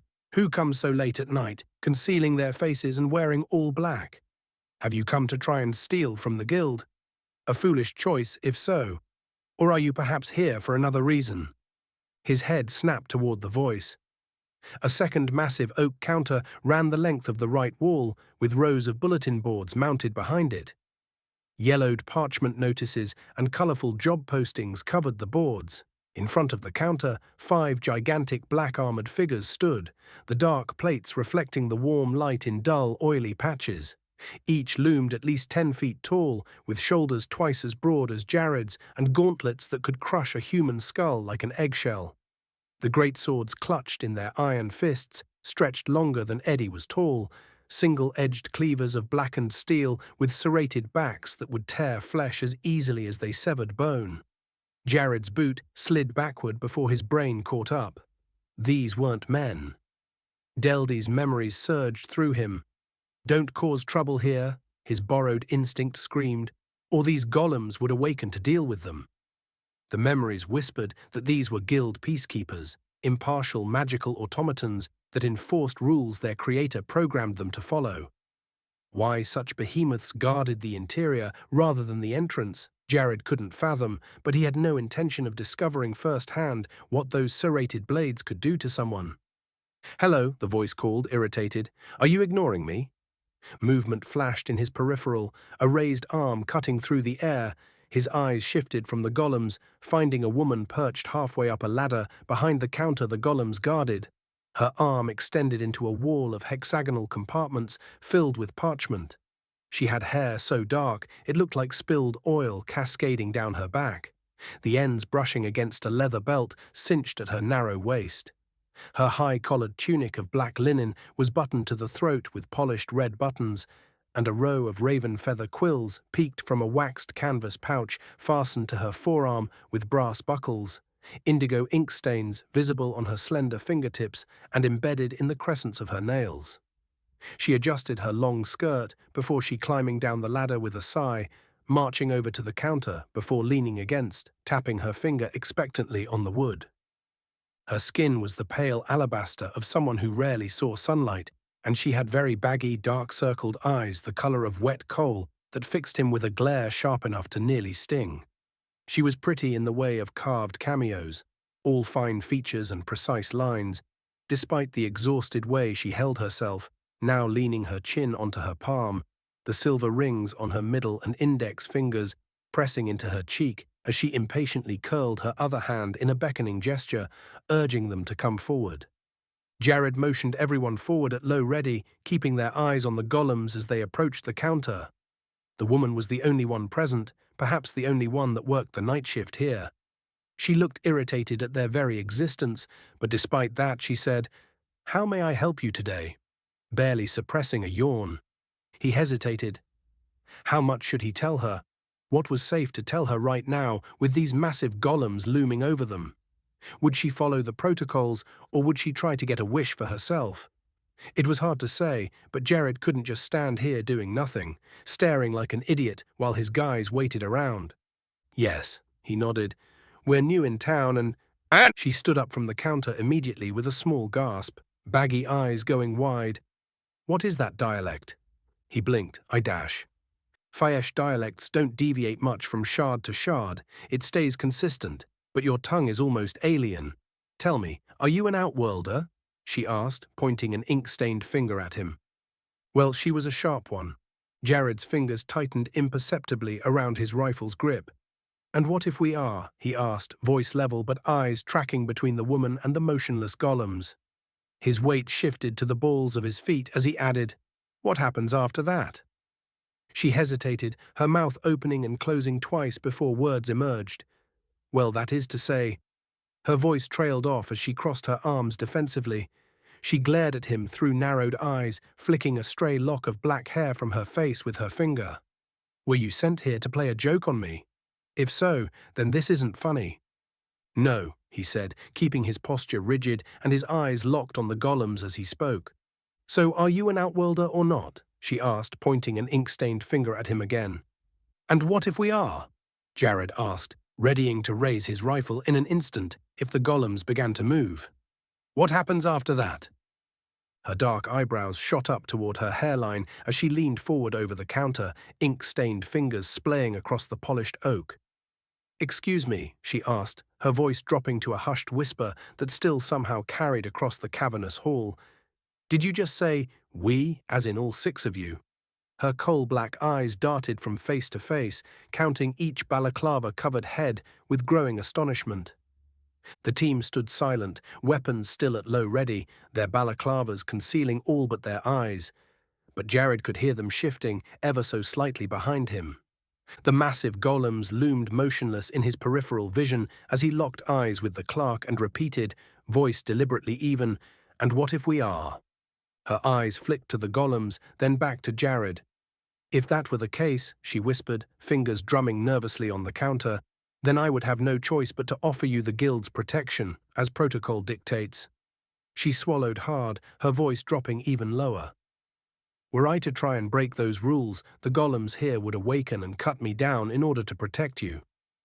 Eddie tapped twice on Jared's shoulder plate with his knuckle. When Jared glanced back, Eddie nodded to him firmly. Whatever fragment of Deldy's knowledge he carried had just confirmed the clerk's claim about the golems. Then yes, we are Outworlders, all 6 of us, Jared replied. We need protection. And a way to get home, if there is one. She gasped again, stumbling back as if pushed. Her alabaster skin paled further, the dark circles beneath her eyes standing out like bruises as she pressed 2 ink-stained fingers against her temple. Are you okay? Jared asked, muscles tensing beneath his tactical gear. He shifted his weight forward, ready to vault over the polished oak counter in an instant. I'm fine, she squeaked. Just please stay back and give me a moment. Jared took a step away from the counter, his men doing the same, as the woman fanned her face, staring at them with wide eyes. Her shoulders slumped as she glanced toward the entrance. It's a good thing you showed up in these late hours, she whispered, ink-stained fingers trembling. That way, no other adventurer could have heard about what you all really are. Guild protection doesn't extend beyond these walls, I'm afraid. If your secret gets out, then it's over. She then straightened her back, putting a hand to her collarbone. I am Lela Lokran, and on behalf of the guild, I grant you its protection. You may lodge, rest, and learn here for as long as you need, but I am afraid there is no way back for you. I'm sorry. Jared shook his head. There has to be a way back, he told her. We were brought here by a wizard named Deldy. He appeared in our world, somehow, then brought us here to Vale End. If he could get to Earth, then. Lela gasped again. The mad wizard Deldy? He went to your world and brought you here? Yes, he confirmed. I'm not sure how else to say it, but there was some kind of magical mishap. I shot the big crystal in his staff, right when he was about to do something to us, and then we ended up here. Not only that, he continued, voice dropping to a near whisper, me and my men here seem to have fragments of his memories in us now, split into 6 parts. This all happened today. Today? Lela gasped, before narrowing her eyes. But your grasp on Fayesh is so strong already, it shouldn't be possible. Unless these memories have something to do with that, she asked, running a finger over her chin as she thought. That was my assumption, Jared admitted, shoulders relaxing slightly. I seem to speak it the best out of all my guys here, but obviously could use a little work if you picked that out so easily. This is unprecedented, she muttered, shaking her head and approaching the counter with renewed intensity. There is much we need to discuss, and much I must arrange for you, she declared, voice taking on an official tone. During your stay, you will be given a proper education on how to speak in Fayesh and conceal your identities. The reason the guild offers your kind protection, she explained with solemn reverence, is because its founder, along with all who work under the guild, swore an oath to never let a Faelord walk Valand again. Education? Jared asked. She blinked once, her fingers splaying across the counter as she leaned forward. But of course. Her voice echoed against the stone walls, bouncing between the motionless golems. How else do you expect to live amongst us, while concealing your identities? You must learn to blend. I know you want to find a way home as soon as possible, but that's not something that's easily done. If it even can be done. Her coal-black eyes narrowed, the dark circles beneath them seeming to deepen as she leaned forward. Deldy may have brought you here, but until you can learn how he made it to your world in the first place, you'll have to get used to calling Valand your new home. He turned to face his team. 5 pairs of eyes met his, each darkening with despair. Lela seemed to notice this as she spoke in a more sympathetic tone. But listen, if Deldy truly did go to your world, then that means there is a path to the Outworld. But finding that path back isn't going to be simple. There is no mere spell you can use to just take you back. But I'll help you. The guild will help you too. But you must not give in to despair. She's right, guys, Jared told them, steeling his voice to keep it from shaking. We'll make it back. I don't care how long it takes, but I will get you all home. I promise. That seemed to shake them from the dark pits of their minds, for they all nodded. Though Jared could still tell they were shaken up, quite literally. Jesse's foot was bouncing slightly. Eddie's wrists were shaking. Chris's breathing had become erratic. Aaron's eyes were practically vibrating as they stared ahead and nothing, and Marcus's jaw was trembling beneath his balaclava. Let's get our minds off of that for right now, Lela said. If you're ready, then let's get you registered with the guild as adventurers. Everyone's gaze snapped to Lela. Adventurers? Eddie asked incredulously. Like that little bitch Marigin? You've met Marigin? Lela asked, baffled. Does he know what you are? Afraid so, Jared nodded. He was one of the first people we met after we got summoned here, him and his party. So in total, including you, there are 6 people in Valand that know we're Outworlders. I will have to summon them as quickly as possible. They must be sworn to secrecy, she said nervously. Jared's brow furrowed as he leaned forward. I thought you said everyone working for the guild had to protect us. Don't they work for you guys? Memories are coming up, Jare, Chris muttered in English, tapping his temple with 2 fingers. Adventures are kind of like contractors. They're not really bound by anything. He then looked to Lela. Urka let megraga masush laga et daventarus emserai? He asked in Faesh, his mouth struggling to form the words. Lela pinched the bridge of her nose, exhaling sharply. Oh, his Faesh is the most broken of all. I could barely understand a word of that. She straightened the ledger on the counter with precise movements. Though from what I could understand, his assertion is correct. Adventurers are just a step up from mercenaries, really. They're not bound by the oaths that we guild employees must follow. They register with us, we track their ranks, and we give them quests. What'll happen to Marigin if he doesn't swear secrecy? Jared asked. Lela hesitated. In a matter such as this? Well, if he's not silent on your true natures, well, he and his adventurers would be removed. You would kill them? Jared asked. She shook her head. No. We would exile them, force them through the nearest fog gate and let them be lost to the winds of Faenor, never to be seen here again. Deldy's memories gave him a nugget of information regarding fog gates, that anyone who stepped foot into one would be sent to a whole new shard at random, and that there were potentially billions of shards out there. Statistically, if Marigin and his men were to walk through a fog gate, they wouldn't be able to find their way back to Valand, thus becoming shardwalkers. Anyway, Lela began, let us hasten your registration. I will take your names, and you will each be given a pendant. Naturally, you will start at the lowest ranking, as you are entry level. I'm guessing registering is part of being protected by the guild, right? He asked. She nodded. Indeed it is. Your kind are exceedingly rare here. I don't think there's been an Outworlder in Valand for at least a century. But our founder insisted that this would be a great way for your kind to earn a living. You, of course, won't be allowed to go on quests until you can speak fluent Faesh and have a decent enough grasp of our world to navigate it without revealing what you are. So you're basically saying that this is going to be home for a while then, aren't you? Jared's shoulders slumped. She nodded, specifically the 2nd floor. There are good lodgings up there. Once we're done registering you, I'll see you up to your rooms.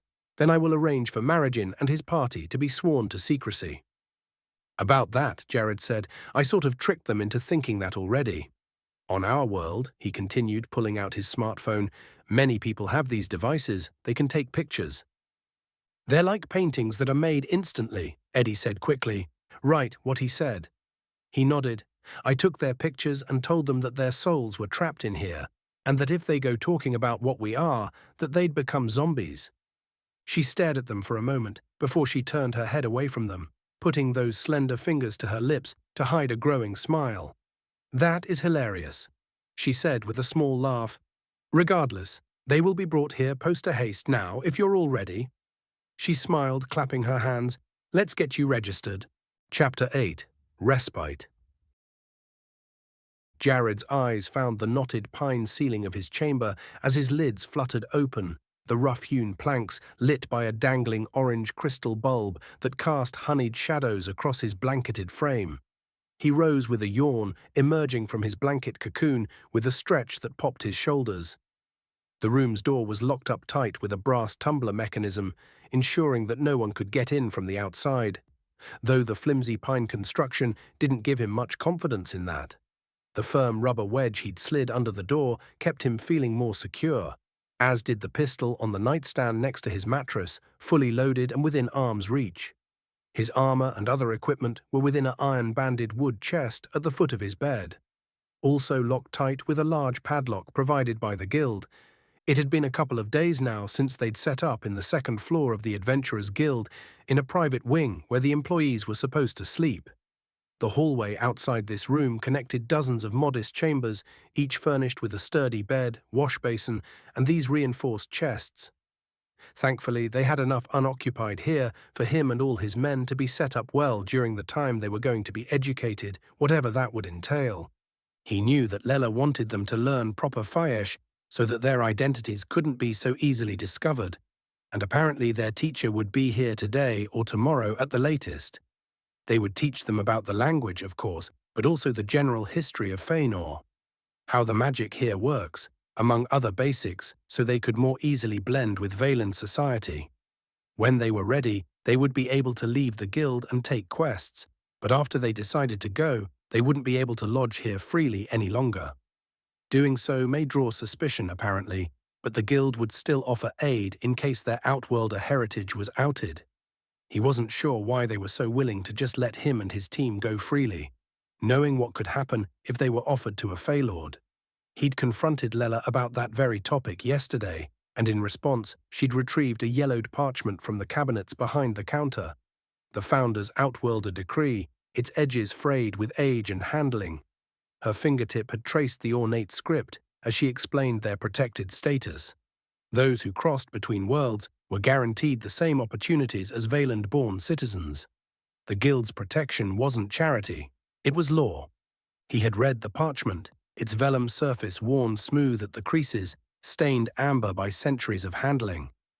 The Founder's Outworlder decree was written in a flowing script that reminded him of Renaissance calligraphy, ornate capitals and swooping descenders that detailed how Outworlders were people deserving of dignity, often bringing valuable skills and perspectives.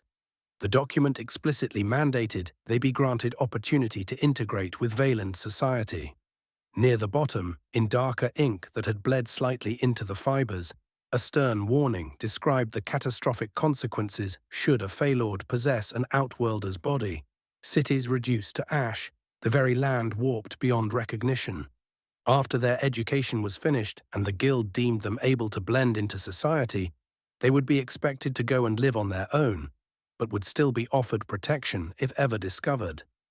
Lela said that they could do whatever they wanted after that point, so long as it was within the law, and Jared fully intended on doing so. They needed to get out there and figure out what Deldy used to build his staff, get all those parts together, build a new staff, and open a portal back to their world. That was the rough idea anyway. Jared wasn't entirely sure if that would work, or if it would even be good enough, but it would have to do for now. He and the boys had been hunched over Deldy's diagram for hours each night, squinting at the inked lines in the hopes that one of them could recall something. The damn thing looked almost like a circuit board designed by a drunk baboon. Every time Jared thought he grasped a pattern, it slipped away instantly. The memories felt corrupted somehow, chunks of information that wouldn't fit together no matter how he arranged them. Deldy himself must have been working from half-assed instructions, likely from this Daxar if he were to guess. When they'd spread the diagram across Lela's counter to ask her opinion, her black eyes had widened, then narrowed, her fingers hovering above the intricate lattice work without touching it. Jared had specifically laid a thumb over Daxar's name, not wanting to risk her reading it aloud. She couldn't figure it out any better than they could, just saying that something was definitely ominous about it. Their only hope now lay with the guild teacher. Maybe they could figure out these ramblings somehow. He swung his legs over the bed with a sigh, bare feet settling onto the cool stone floor. He was shocked at just how easy it had been to fall asleep after they'd been given these rooms. Jared thought he would have been so paranoid that he wouldn't have slept at all that first night, but blackness had consumed him as soon as his head hit the pillow. Subsequent nights were just as easy, his body sinking into the feathered mattress further and further every evening. Little by little he was feeling better and better, the constant knot between his shoulder blades finally unwinding after years of making him miserable. Even more surprisingly, he felt more relaxed than he'd ever been at home back on Earth. Maybe it was because there was no signal on his phone, which had died yesterday anyway. But the black screen was a strange comfort. Knowing that he couldn't get a call to go in on a raid, no 3 a.m. gunshots from a neighboring street, no sirens wailing in the distance, did a lot for his stress. He would almost go so far as to say that he was in a good mood, something that hadn't happened since before Los Muertes became a war zone. He stood with a groan, popping his back before making his way over to the wash basin, looking up into the mirror to see his reflection staring back at him. The dark bags under his blue eyes, once as heavy as Lella's, had been cut down to half their size, and his pale skin was now looking more lively.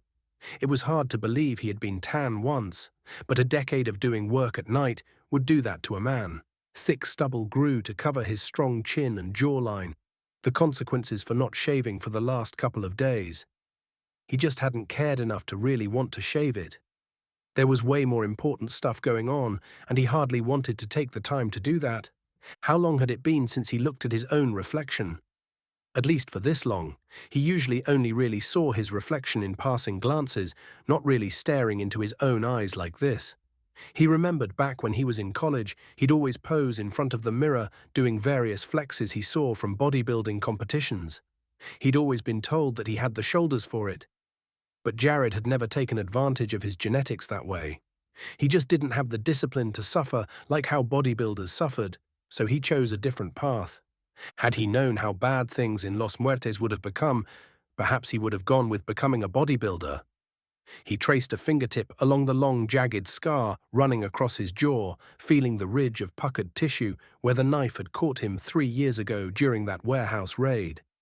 The wound had needed 27 stitches and left a pale, rope-like reminder that curved from just below his right ear to the edge of his chin. Becoming a gym rat would have saved him from getting this permanent souvenir, but well, the past is the past. He turned away from the mirror after washing his face with a splash of water from the basin, moving to the chest and opening it, pulling on his pants, t-shirt, holster and boots, neatly folding the pajamas the guild had given them on the bed before he moved to undo both the lock and remove the wedge from under his door. He double-checked his pistol, fingers tracing the worn grip before securing it in its holster with a practiced click. Stepping out into the hallway, his boots whispered against polished marble veined with copper and gold. Morning sunlight slanted through tall, arched windows, casting long rectangles of amber light that glinted off black plate armor. The massive sentinels, each 7 feet tall with shoulders broad as doorways, stood motionless outside their doors, obsidian-colored gauntlets gripping halberds that towered over everything. These ones were smaller than the ones downstairs, but no less deadly, he was sure. As it turned out, there had been more than the 5 that had been on the lower level. There were more up here and outside, such as the gargoyles they had seen on the way in, attached to the fountain. If anyone were to break guild rules on these grounds, the golems would awaken to punish whoever did it, either by seizing them or killing them if the infraction was severe enough. He felt both more safe and less secure knowing that these behemoths were keeping watch, because if, for some reason, he and his boys needed to get out of here quick, these constructs could come to life to stop them. Currently the rule was that the SWAT team couldn't leave yet, not until they learned proper Fayesh and how to blend. Lella hadn't said it outright, but Jared could only assume that if he tried to leave without completing those prerequisites, that these things might come to life and drag them all back here. They looked powerful, and while he'd never want to be in CQB with one, shooting one in the face was different. If these golems tried to harm him or his team, they'd get blown to smithereens. He saw Eddie standing before a window that overlooked the courtyard, sunlight silhouetting his frame like a mountain against dawn. Eddie's massive shoulders, normally curled up with tension, hung at ease, the fabric of his black t-shirt stretched taut across lats wide enough to cast their own shadow. If Jared had the genes to have become a bodybuilder, Eddie could have been a champion strongman, the kind who flipped tractor tires and squatted cars while commentators gasped. Jared himself stood 6'5", but Eddie towered at 6'8", with forearms thick as fence posts and biceps that strained his sleeves near the point of splitting. The man turned his head, revealing that familiar profile, a heavy brow ridge shadowing deep-set blue eyes, a twice-broken nose that had healed crooked, and a square jaw that looked carved from granite rather than flesh, features that had made him the scariest-looking man Jared had ever seen. at least when they'd first met years ago in the academy. Eddie's face brightened. "Mornin', princess," he called with a wide smile. "You get good sleep?" Jared stifled another yawn before ambling over to stand next to his friend. "Sure did." "You?" he murmured, voice still rough with sleep. "Like a baby." Eddie's eyes crinkled at the corners. "Haven't had sleep this good for, damn man, like 8-10 years. This is starting to feel more like a vacation." "I know what you mean, man," Jared agreed, leaning his weight against the windowsill. "Think that teacher is going to show up today?" Eddie's nostrils flared as he snorted. "He had better. I'm going to eat him if he doesn't." "You're going to eat him?" Jared echoed, a surprised chuckle escaping him. Yeah. I'll straight up eat him." Eddie's massive shoulders rose and fell in an exaggerated shrug. "If he's not here within the next 10 minutes, I'm at least eating a finger. I got to keep up my protein." "No, dude," Jared groaned, shaking his head. "If you go eating people, you're going to get Kuru disease, or whatever it's called. Breaks your brain or something. I can't remember." "Hey man, you don't know that for sure." Eddie's mouth twisted into a crooked smile. "People jerky here could be really rich in protein and not be poisonous." Jared's brow furrowed as he studied his friend's face. "You're not being serious, are you?" Eddie slapped him on the shoulder, his palm making a sound like a baseball hitting a catcher's mitt. "Of course I'm not being serious, you dumbass." "I don't eat people, actually." Jared snorted, shoulders shaking. "Ed, you're like 3 of the 5 fat people I know. I could totally see you eating a person." "Fat?" Eddie bristled, drawing himself up to his full height. "This is all 100% Polish-American beef, baby." He grinned wolfishly, lifting his arms above his head before flexing with a theatrical grunt. "Beef, huh?" Jared drawled, one eyebrow arching skyward. "You do look like a cow, huh?" Eddie huffed, crossing his arms over his chest with enough force to make his biceps bulge. "Aren't you always the one talking about how we got to be professional?" he challenged, pointing a thick finger at him. "And yet here you are, calling me fat." "Yeah, when we're in op," Jared conceded with a half shrug. "I guess if you want, I can act professional all day and all night, even when we're not in gear." Eddie shook his head vigorously. "Nah, man. Your stick should only be used during work." "What do you mean, stick?" Jared asked, genuinely puzzled. Eddie smirked. You know the stick. It's up your ass every day."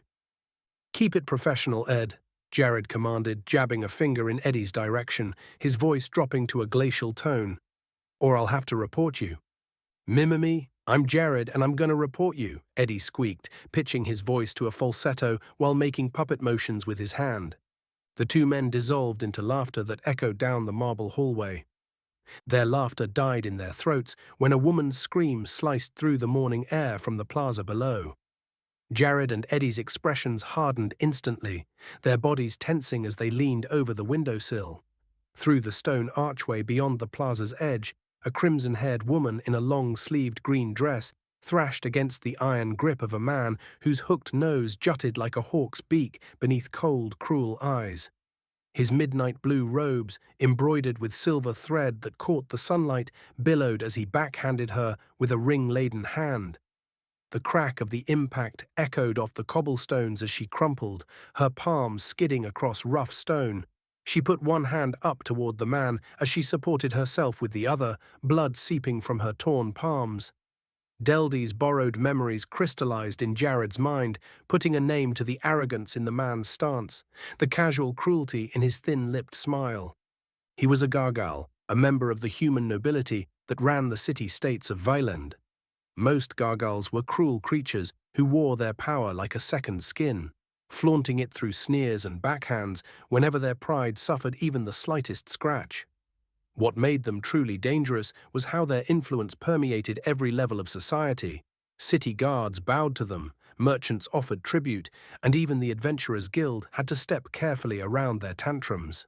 Jared's breath caught in his throat as the gargal's hand moved to his ornate belt, fingers wrapping around a jewel-encrusted hilt before drawing a curved blade that gleamed wickedly in the morning light. The woman's emerald eyes stretched wide with terror as she scrambled backward on bleeding palms, shaking her head and pleading for mercy. Around them, adventuring parties in mismatched armor simply adjusted their routes across the plaza, while citizens pulled children close and ducked their heads, their expressions a practiced blend of blindness and resignation. "Why isn't anyone doing anything?" Eddie asked, jaw tightening. "Are they really just going to let him kill her?" They both let out a sigh of relief as a guardsman in polished bronze breastplate and blue-plumed helmet stepped before the gargoyle. The guard's weathered face contorted with nervous deference as he raised placating hands, his lips moving rapidly in what appeared to be a desperate plea. The gargoyle's nostrils flared with indignation. In one fluid motion, he pressed the curved edge of his jewel-encrusted blade against the guardsman's throat, the metal drawing a bead of blood from the man's throat. The guard then put his hands up and slowly retreated, eyes downcast. Neither of them hesitated. Eddie slammed his palm against the window, hinges groaning as it swung outward. His massive frame pivoted over the ledge in a single fluid motion, boots finding purchase on the narrow lip of stone. He extended a calloused hand back toward Jared, who gripped it with white knuckles. The muscles in Eddie's forearm corded as he braced against the window frame, lowering Jared to the cobblestones with a controlled drop. No one else could have been strong enough to do this, thank God for Eddie's crazy hulked-out genes. Jared sprinted toward the confrontation, his pulse hammering in his ears as he hoped that his outworlder nature wouldn't be revealed. Chapter 9. Gargoyle. Jared's feet echoed off the smooth, hexagonal stones as he ran towards the gargoyle and the woman, a party of adventurers scrambling out of his path when they saw him coming. Voices rose behind him. "Stop, you fool! And it's not worth dying over." But their warnings faded beneath the drumbeat of his boots on stone and the rush of blood in his ears. He wasn't going to let some nobility bullshit scare him away from doing the right thing. The gargoyle was apparently too busy savoring the terror in the girl's eyes to notice Jared barreling towards him at full speed. He raised that jewel-encrusted blade into the air, preparing to bring it down onto the woman. Jared could shoot him right now, but doing that would make things complicated. It needed to be a last resort, but he couldn't allow this to happen. If needed, he'd shoot this bastard, but first called out, "Stop!" The gargoyle's head snapped sideways, jeweled sword freezing mid-arc. The girl's tear-streaked face turned too, her lips parting in a silent gasp. The noble's face transformed, confusion melting into fury, as he swung his jeweled blade toward Jared, who had almost closed the distance between them. The gargoyle's face contorted into a mask of aristocratic outrage. "Do you not know who I—" he began, voice dripping with the entitled venom. "Drop the sword," Jared commanded, the words erupting from him as he closed the final yards between them, right hand hovering near his holstered sidearm. The gargoyle's polished boots skidded backward, his jeweled sword wavering in his grip as his eyes widened. His mouth opened and closed without sound, the aristocratic sneer momentarily replaced by a look of terror. He rushed before the girl, stepping between the noble and her. "I said drop the sword," he shouted again, hand on his holster. The gargoyle blinked as if staring at an alien. "Do what? You clearly do not know your place, ingrate." "Very well, I will punish you as well as the woman." The gargoyle grinned, giving a flourish of his blade. Jared immediately pulled out his pistol and aimed it at the man, the gargoyle's eyes going wide. "What is that?" he asked, suddenly sounding nervous. Deldy's memories flashed quickly, helping him produce an answer that would work for Feanor. "This is a small thunderstaff. Now either drop your sword or vacate the premises." Jared glanced at the window for half a second before looking back to the noble. Eddie should be rounding up the rest of the guys now to come down here and help him, but hopefully that wouldn't be necessary. "Are you seeking to challenge me, knave?" The gargoyle scoffed. "With such a cowardly implement, I could crush you with blade or hands, something evident by my clearly superior nature," he said, putting a hand to his own chest and giving a flick of his long hair. "For I am Lord Frisher, 20th son of High King Vexel himself." "You need to leave," he ordered, before he felt a small hand tugging at his elbow. "Please," the woman pleaded. He glanced down to see a pair of green eyes looking up at his, her lips split and hands bleeding. "If you kill him, things will only get so much worse. Not just for me or you, but for this whole city. Just put down your thunderstaff and accept the punishment." The gargle laughed. "You would be wise to follow her words. Put away your little thunderstaff," he continued with a smirk, "and I will only take a hand in recompense for this incident." "No," Jared sneered. Frisha blinked, as if he had heard Jared wrong. "Excuse you?" He needed to figure out a way to disarm this situation. He wasn't about to let himself get carved up like a turkey by this stuck-up twink. Right then, Deldy's memories came to the rescue. He winced as the new information played through his mind. Frisha drew him up, apparently satisfied with how Jared looked to be in pain. "There it is. Now you understand what trouble you have put yourself in." As it turned out, they had a law here that functioned just like the mutual combat law back at home, or at least close to it. Normally, it was reserved for citizens or adventurers to settle their differences through combat. But there was nothing in that law that excluded gargals from being subject to that same rule. In fact, knowing their nature, they wouldn't dare refuse mutual combat with someone they perceived as lesser, not unless they were of a significantly high social standing. Gargles living here in Shreet's End were bottom-of-the-barrel nobility, the scum of high society. Frisha here would have to accept Jared's challenge, or he'd lose an insane amount of face for backing down. At least, that was what he hypothesized in the moment. He had no way of knowing for sure until he proposed the challenge. "What are you doing?" Frisha shouted. "I command you to proffer your hand for severing, else I will take your life instead." A crowd gathered around them now, forming a ragged circle of onlookers, manageries of adventurers, a few city guards watching stoically, merchants clutching their ledgers to their chests, and the common folk of Shreet's End with their wide eyes and hushed whispers. There was a tension in the air now, but if Frisha seemed bothered by this, he didn't let it show, still staring down his nose at Jared. He then took note of the guards, then looked back to Jared with a sickening smirk. "Guards, Frisha began, his voice rising with authority.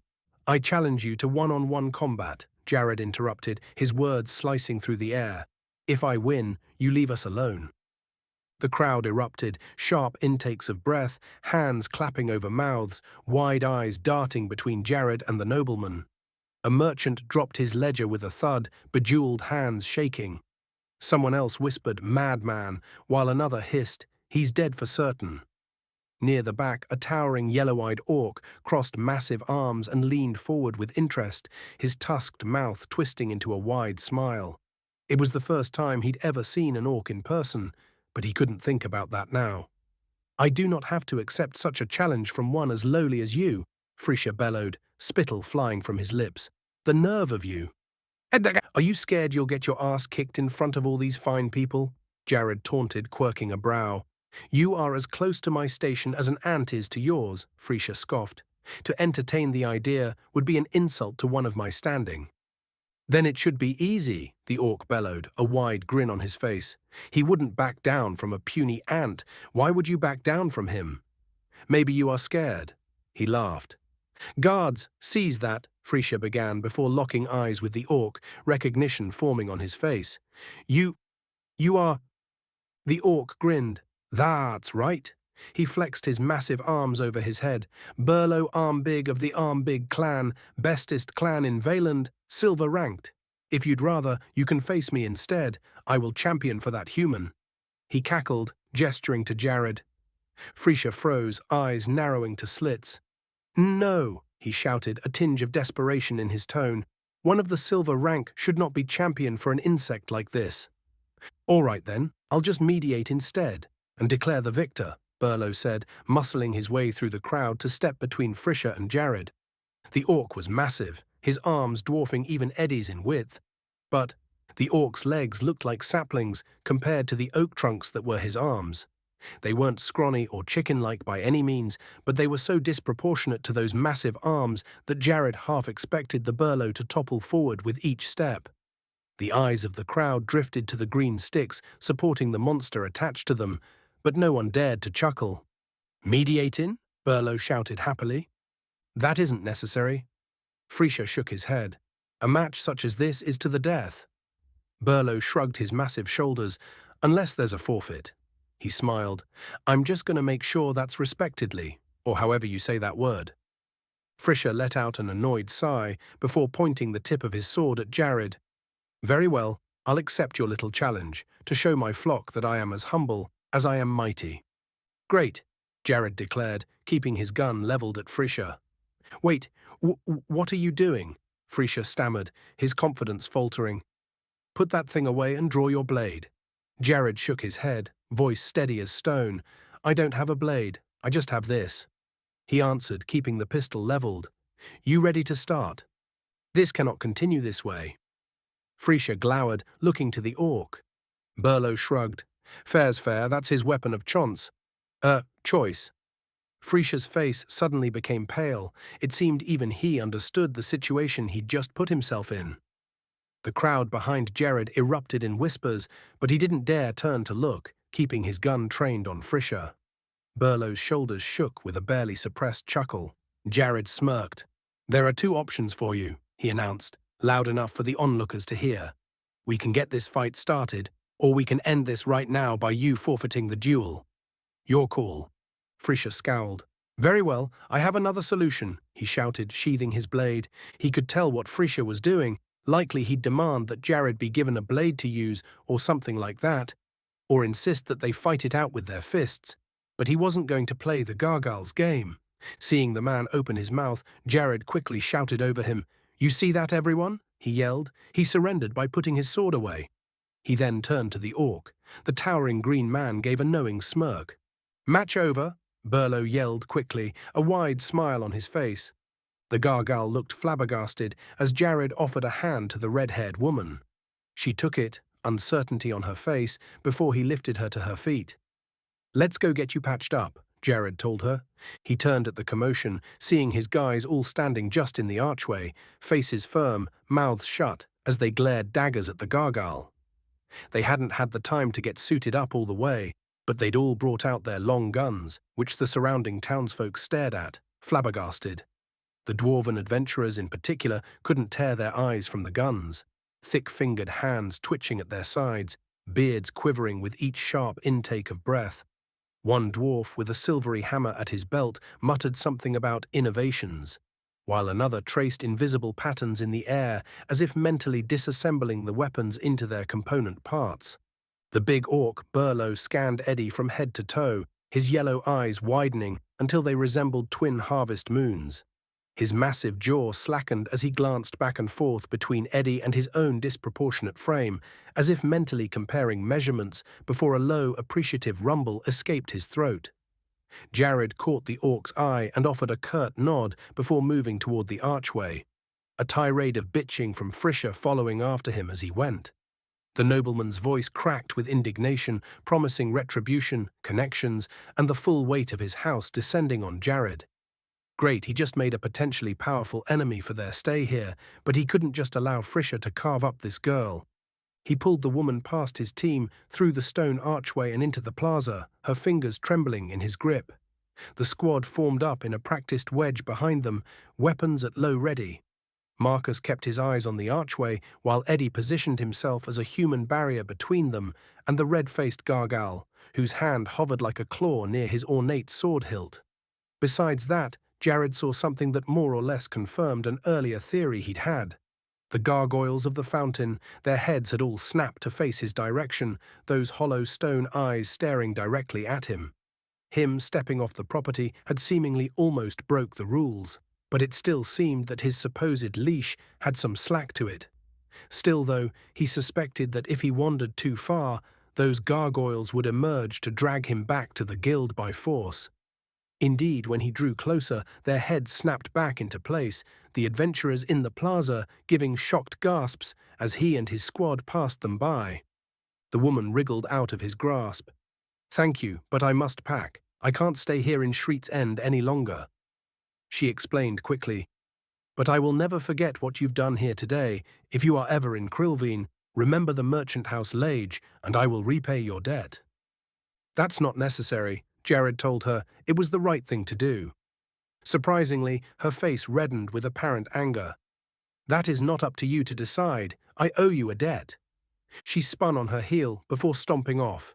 her shoulders hunched forward as she marched away, each footfall landing with enough force that the small pouch at her belt bounced against her hip. Jared's mouth hung slightly open, his hand still raised in the space where she had been. Some nearby adventurers sucked air through their teeth as they passed, while he looked to his guys, confused. They only answered with shrugs. He shook his head before they moved through the guild's ornate doors, stepping from the sunny plaza and into the cool interior. The lobby was swarmed with activity, a stark contrast to how empty it had been when they'd first arrived here.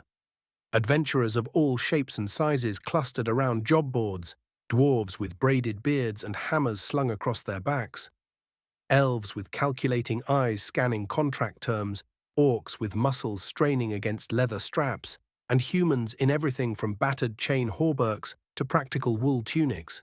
Some carried well-worn packs, bulging with supplies, while others clutched scrolls bearing guild stamps or fingered the crystal currency pouches at their belts. A dwarf with a beard like steel wool sneered at them as they passed. What his problem was, Jared didn't know, nor did he care. Across the room, an elf with short dark hair tilted her head at them curiously, one hand frozen mid-contract signing, her eyes tracking their weapons with an uncomfortable intensity. Lella's night shift station stood occupied by a different crew now. Receptionists in crisp white tunics with sapphire blue trim, not the crimson and black of Lella's evening uniform, manned the long oak counter, assisting a long line of adventurers. The adventuring parties would hand the receptionists various proofs of completion, sometimes neatly folded parchment with wax seals still intact, other times burlap sacks that clinked with yellowed fangs or claws.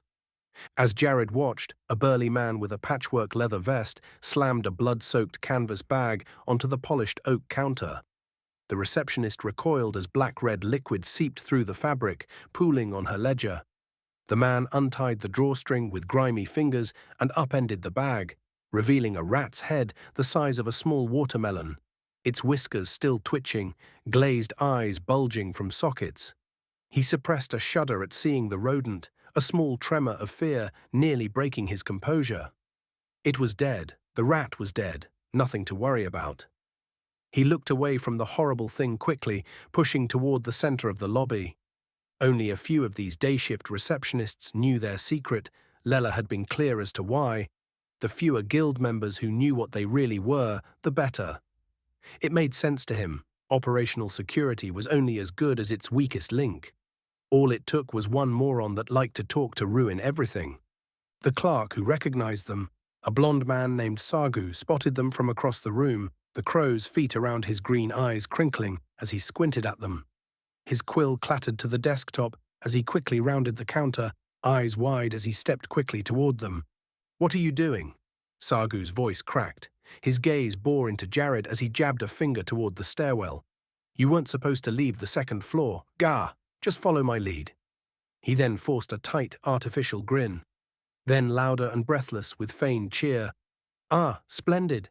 The guildmaster's been eager for news of your quest. Right this way. To the back, please." The group shuffled after him, booted feet echoing against the polished marble. A handful of adventurers paused mid-conversation, bows of astonishment hanging around their shoulders. "I've never seen the guildmaster here," one murmured. They trailed Sagu past the wide reception counter into a back chamber that reeked of old parchment. Orange crystals lit the smooth stone chamber, scrolls lay coiled in pigeon-toed stacks, like slumbering serpents awaiting instruction. Behind the door's heavy thud, Sagu exhaled sharply, pinching his brow. "I don't know how you made it down from the second floor," he scolded, rubbing his temple. "Don't ever do this again. You have no idea how perilous your existence is to Feanor. Until you finish your education, you stay up there." Jared crossed his arms. That gargoyle was going to kill her. Sagu froze, eyes widening. "The gargoyle?" His voice dropped to a hoarse whisper. "By the overseer, you didn't tangle with a gargoyle, did you?" Eddie's jaw hardened. "We did. We don't let that kind of thing happen back home." Sagu gave a low groan, echoed through the room. "You've just completely screwed us," Sagu muttered, fingers drumming nervously on his chin. "What was his name?" "Frischer," Jared replied, voice flat, 20th son of someone or other. Much to Jared's surprise, Sagu gave a sigh of relief. Thank the overseer. He wields almost no influence, and his kin despise him. A modest bribe, and this vanishes. Had he been a 10th son or higher, well, that would have been catastrophic. Sagu leaned closer, lowering his voice until it was a tense whisper. Listen, if you ever see a gargoyle enforcing his will in the streets again, your best bet is to look away and walk on. Understood? Jared shook his head. I can't do that. None of us will put up with that, and neither should y'all. Eddie frowned. You don't got to put up with that stuff if you don't want to. The receptionist's eyes narrowed before pointing a trembling finger at Eddie. This isn't your world anymore. It's Veyland. Cross the gargoyles, and you'll find your stay here short and miserable. Eddie snorted. I ain't gonna let a bunch of stuck-up losers throw their weight around like that.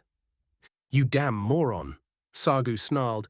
Idiot, muscle-headed ingrate, do you realize something? If the gargoyles of Shriet's End see you as a threat, they would bring hell onto the guild, and you'd have to hide out even longer in it. I won't let innocent people get hurt like that. Eddie glared. I can't overlook that kind of thing. None of us can. Now you listen. Sagu lunged forward, his finger stabbing toward Eddie's face. Eddie seized Sagu's wrist and twisted, forcing the receptionist to his knees with ease. His granite-like face took on a terrifying cast as he glared down at the man. You ever put your finger in my face again, Eddie snarled, and I'll mess you up. Stand down, Ed, Jared ordered. Eddie immediately let go of Sagu, the man scrambling back while nursing his wrist. What the hell's is your problem? Too many knives, Eddie answered. Huh? Sagu asked. We're from a police force back home, Jared explained. Kind of like the guardsmen you have wandering the streets. We dealt with criminals all the time, and a lot of them had knives. That is still no reason to try and rip my hand off, Sagu yelled. Look, Marcus began, shaking his head. It's all done now. Everything's done. Let's just get back upstairs and relax, okay? Our teacher's gonna be here today or tomorrow, right? Sarges grumbled before nodding. I got a message today, in fact. He'll be here today for certain.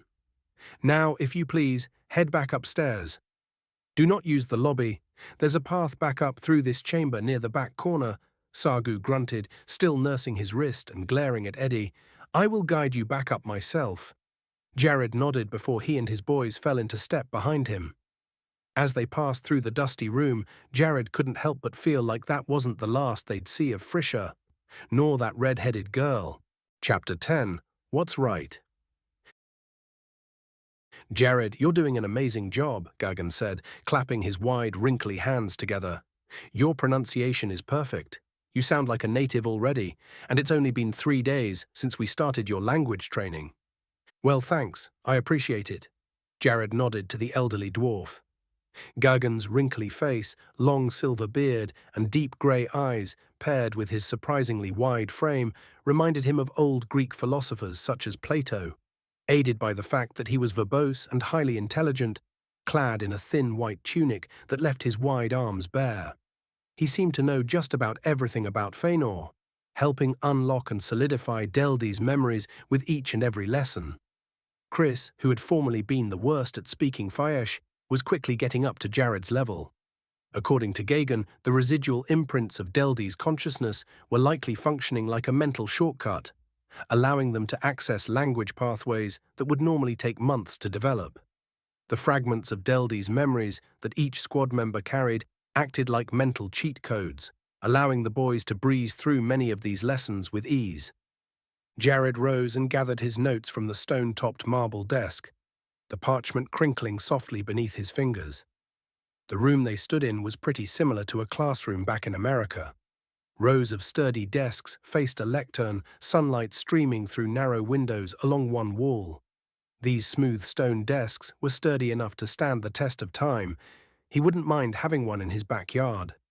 This chamber was usually reserved for training new guild recruits, apparently, but it had been repurposed to help teach the squad how to blend in to Veyland. Jared found himself quite enjoying the lessons from Gagan, who claimed that he and his boys were nearing the point of being released already. There would be a final test, before then, though. What that entailed, Jared wasn't sure, but he fully intended on passing it with flying colors. They needed to get out of here soon so they could get cracking on finding a way back home. Because while Gagan was quite knowledgeable about many things, Deldy's scrawlings were still incomprehensible, even to him. The concept of crystal tuning was something he'd never heard about before. "Are you okay, Jared?" Gagan asked, looking concerned. "You look deep in thought." "I am," Jared answered, "just thinking about how I'm going to get home." Gagan then shook his head gently. "I know we've talked about this already, but I'm not sure there is a way to recreate what Deldy did. I don't want to take away that hope from you, Jared," Gagan continued, "and I don't mean to sound arrogant, but if I cannot understand these scribbles, then I don't know what chance you would have of finding anyone else able to pass them. Deldy was mad, but he was a genius, unparalleled.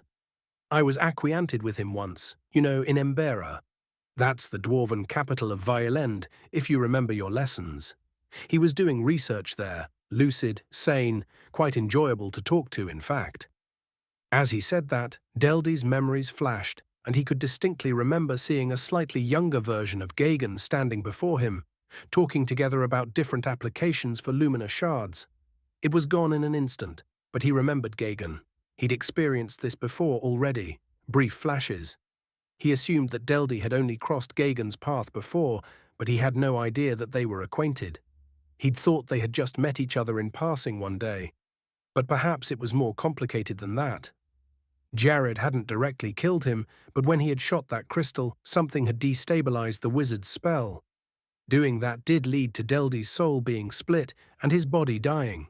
In truth, he supposed he was directly responsible, even if he didn't know it would kill the old man. Gagan and Deldy could have been friends long ago, or they had at least been on friendly terms.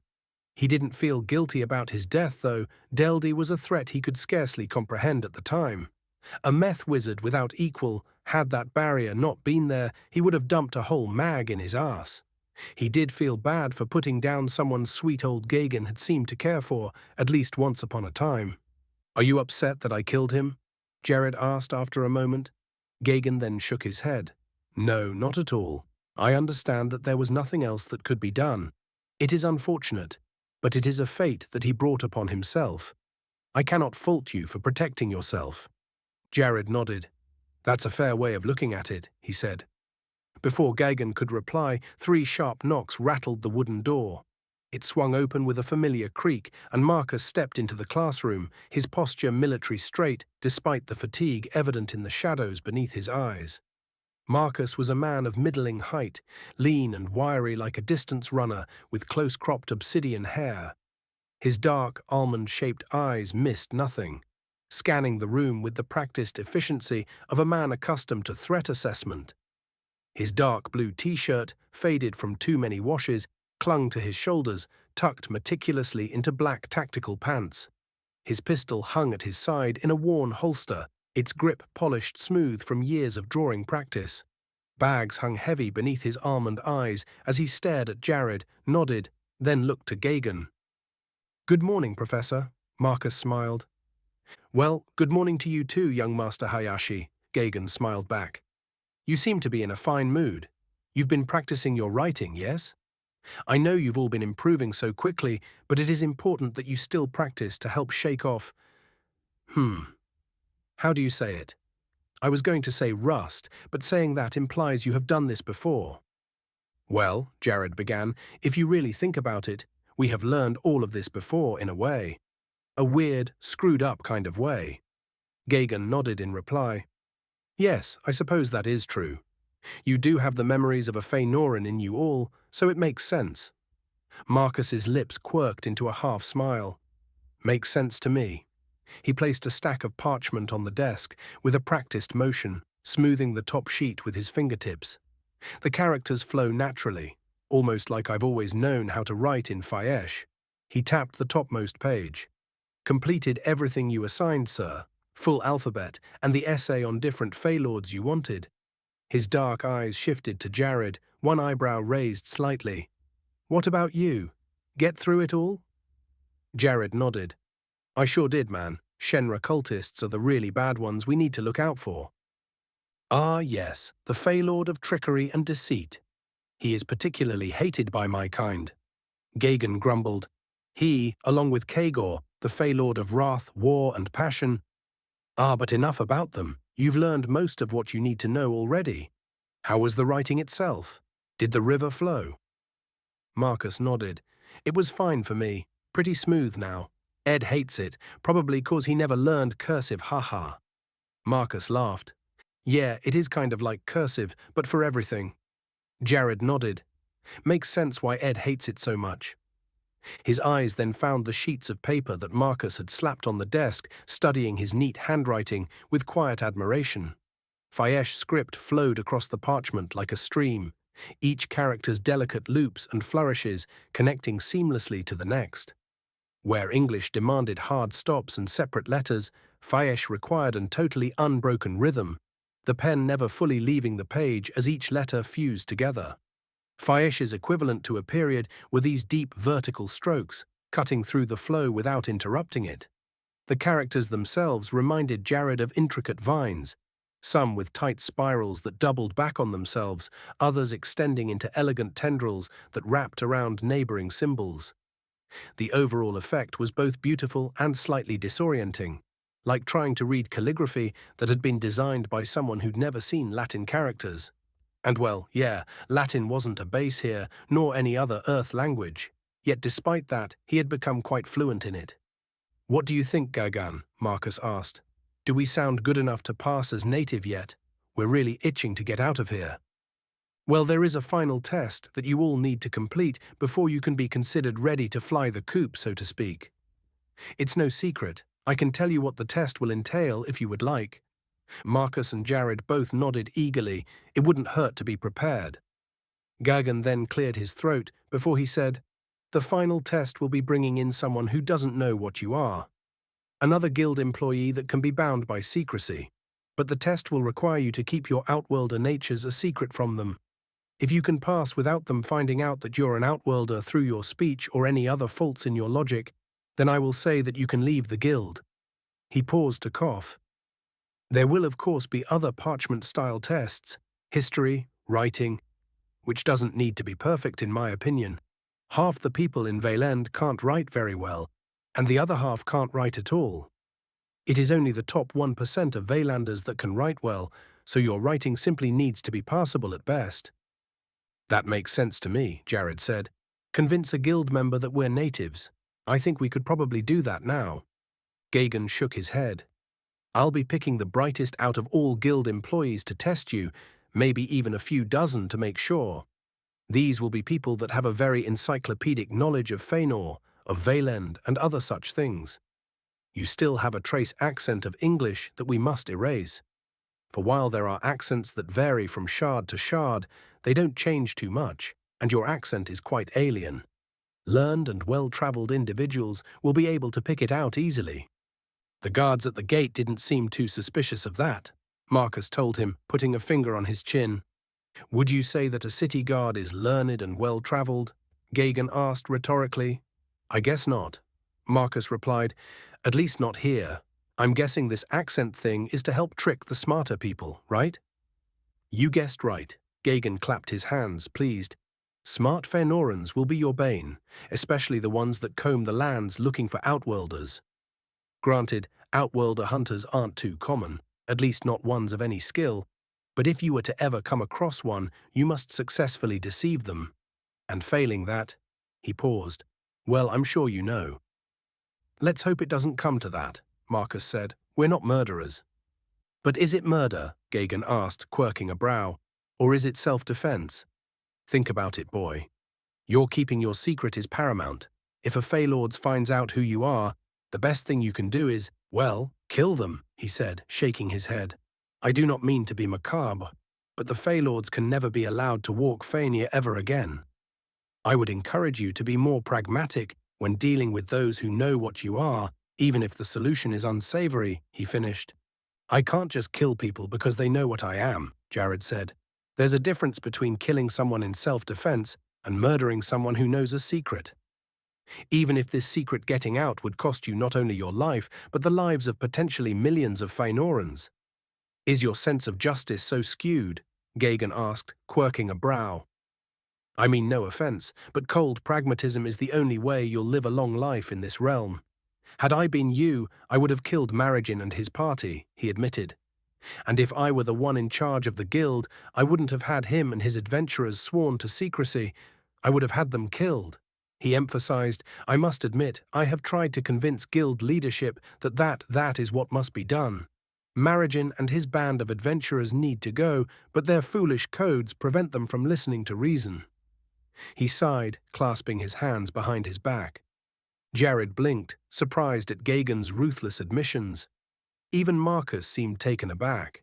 He was uncomfortable with hearing Gagan's perspective, but he found himself unable to really argue with the old dwarf's points. People knowing about their secret was a danger not only to them, but the common people of Fëanor. Perhaps it really was the correct thing to do, to preserve their secret by any cost. He wanted to shake his head. There had to be limits on that, constraints. If someone found out by accident and intended them no harm, he would not kill them, no matter what. But if it was someone actively seeking them out or looking to get a wish, then Gagan was right. Those people would need to die. He felt sick to his stomach even considering it. But was his sense of justice more important than keeping his squad safe? Was it more important than preserving the lives of the millions of Fëanorans? Before he could say anything, though, Marcus spoke up. And what about people that don't mean us harm, that find out by accident? He asked. What do you think about them? Gagan paused for a long while before replying with, they should be killed as well. There should be no chances taken whatsoever. Marcus then crossed his arms. So then, according to your logic, you're saying that me, Jared, and everyone else, we should kill you and everyone else in the guild who knows about us, right? Even though you're trying to help us? Even though you mean us no harm? Marcus asked. Gagan paused, brows knitting together in thought, before he let out a sigh.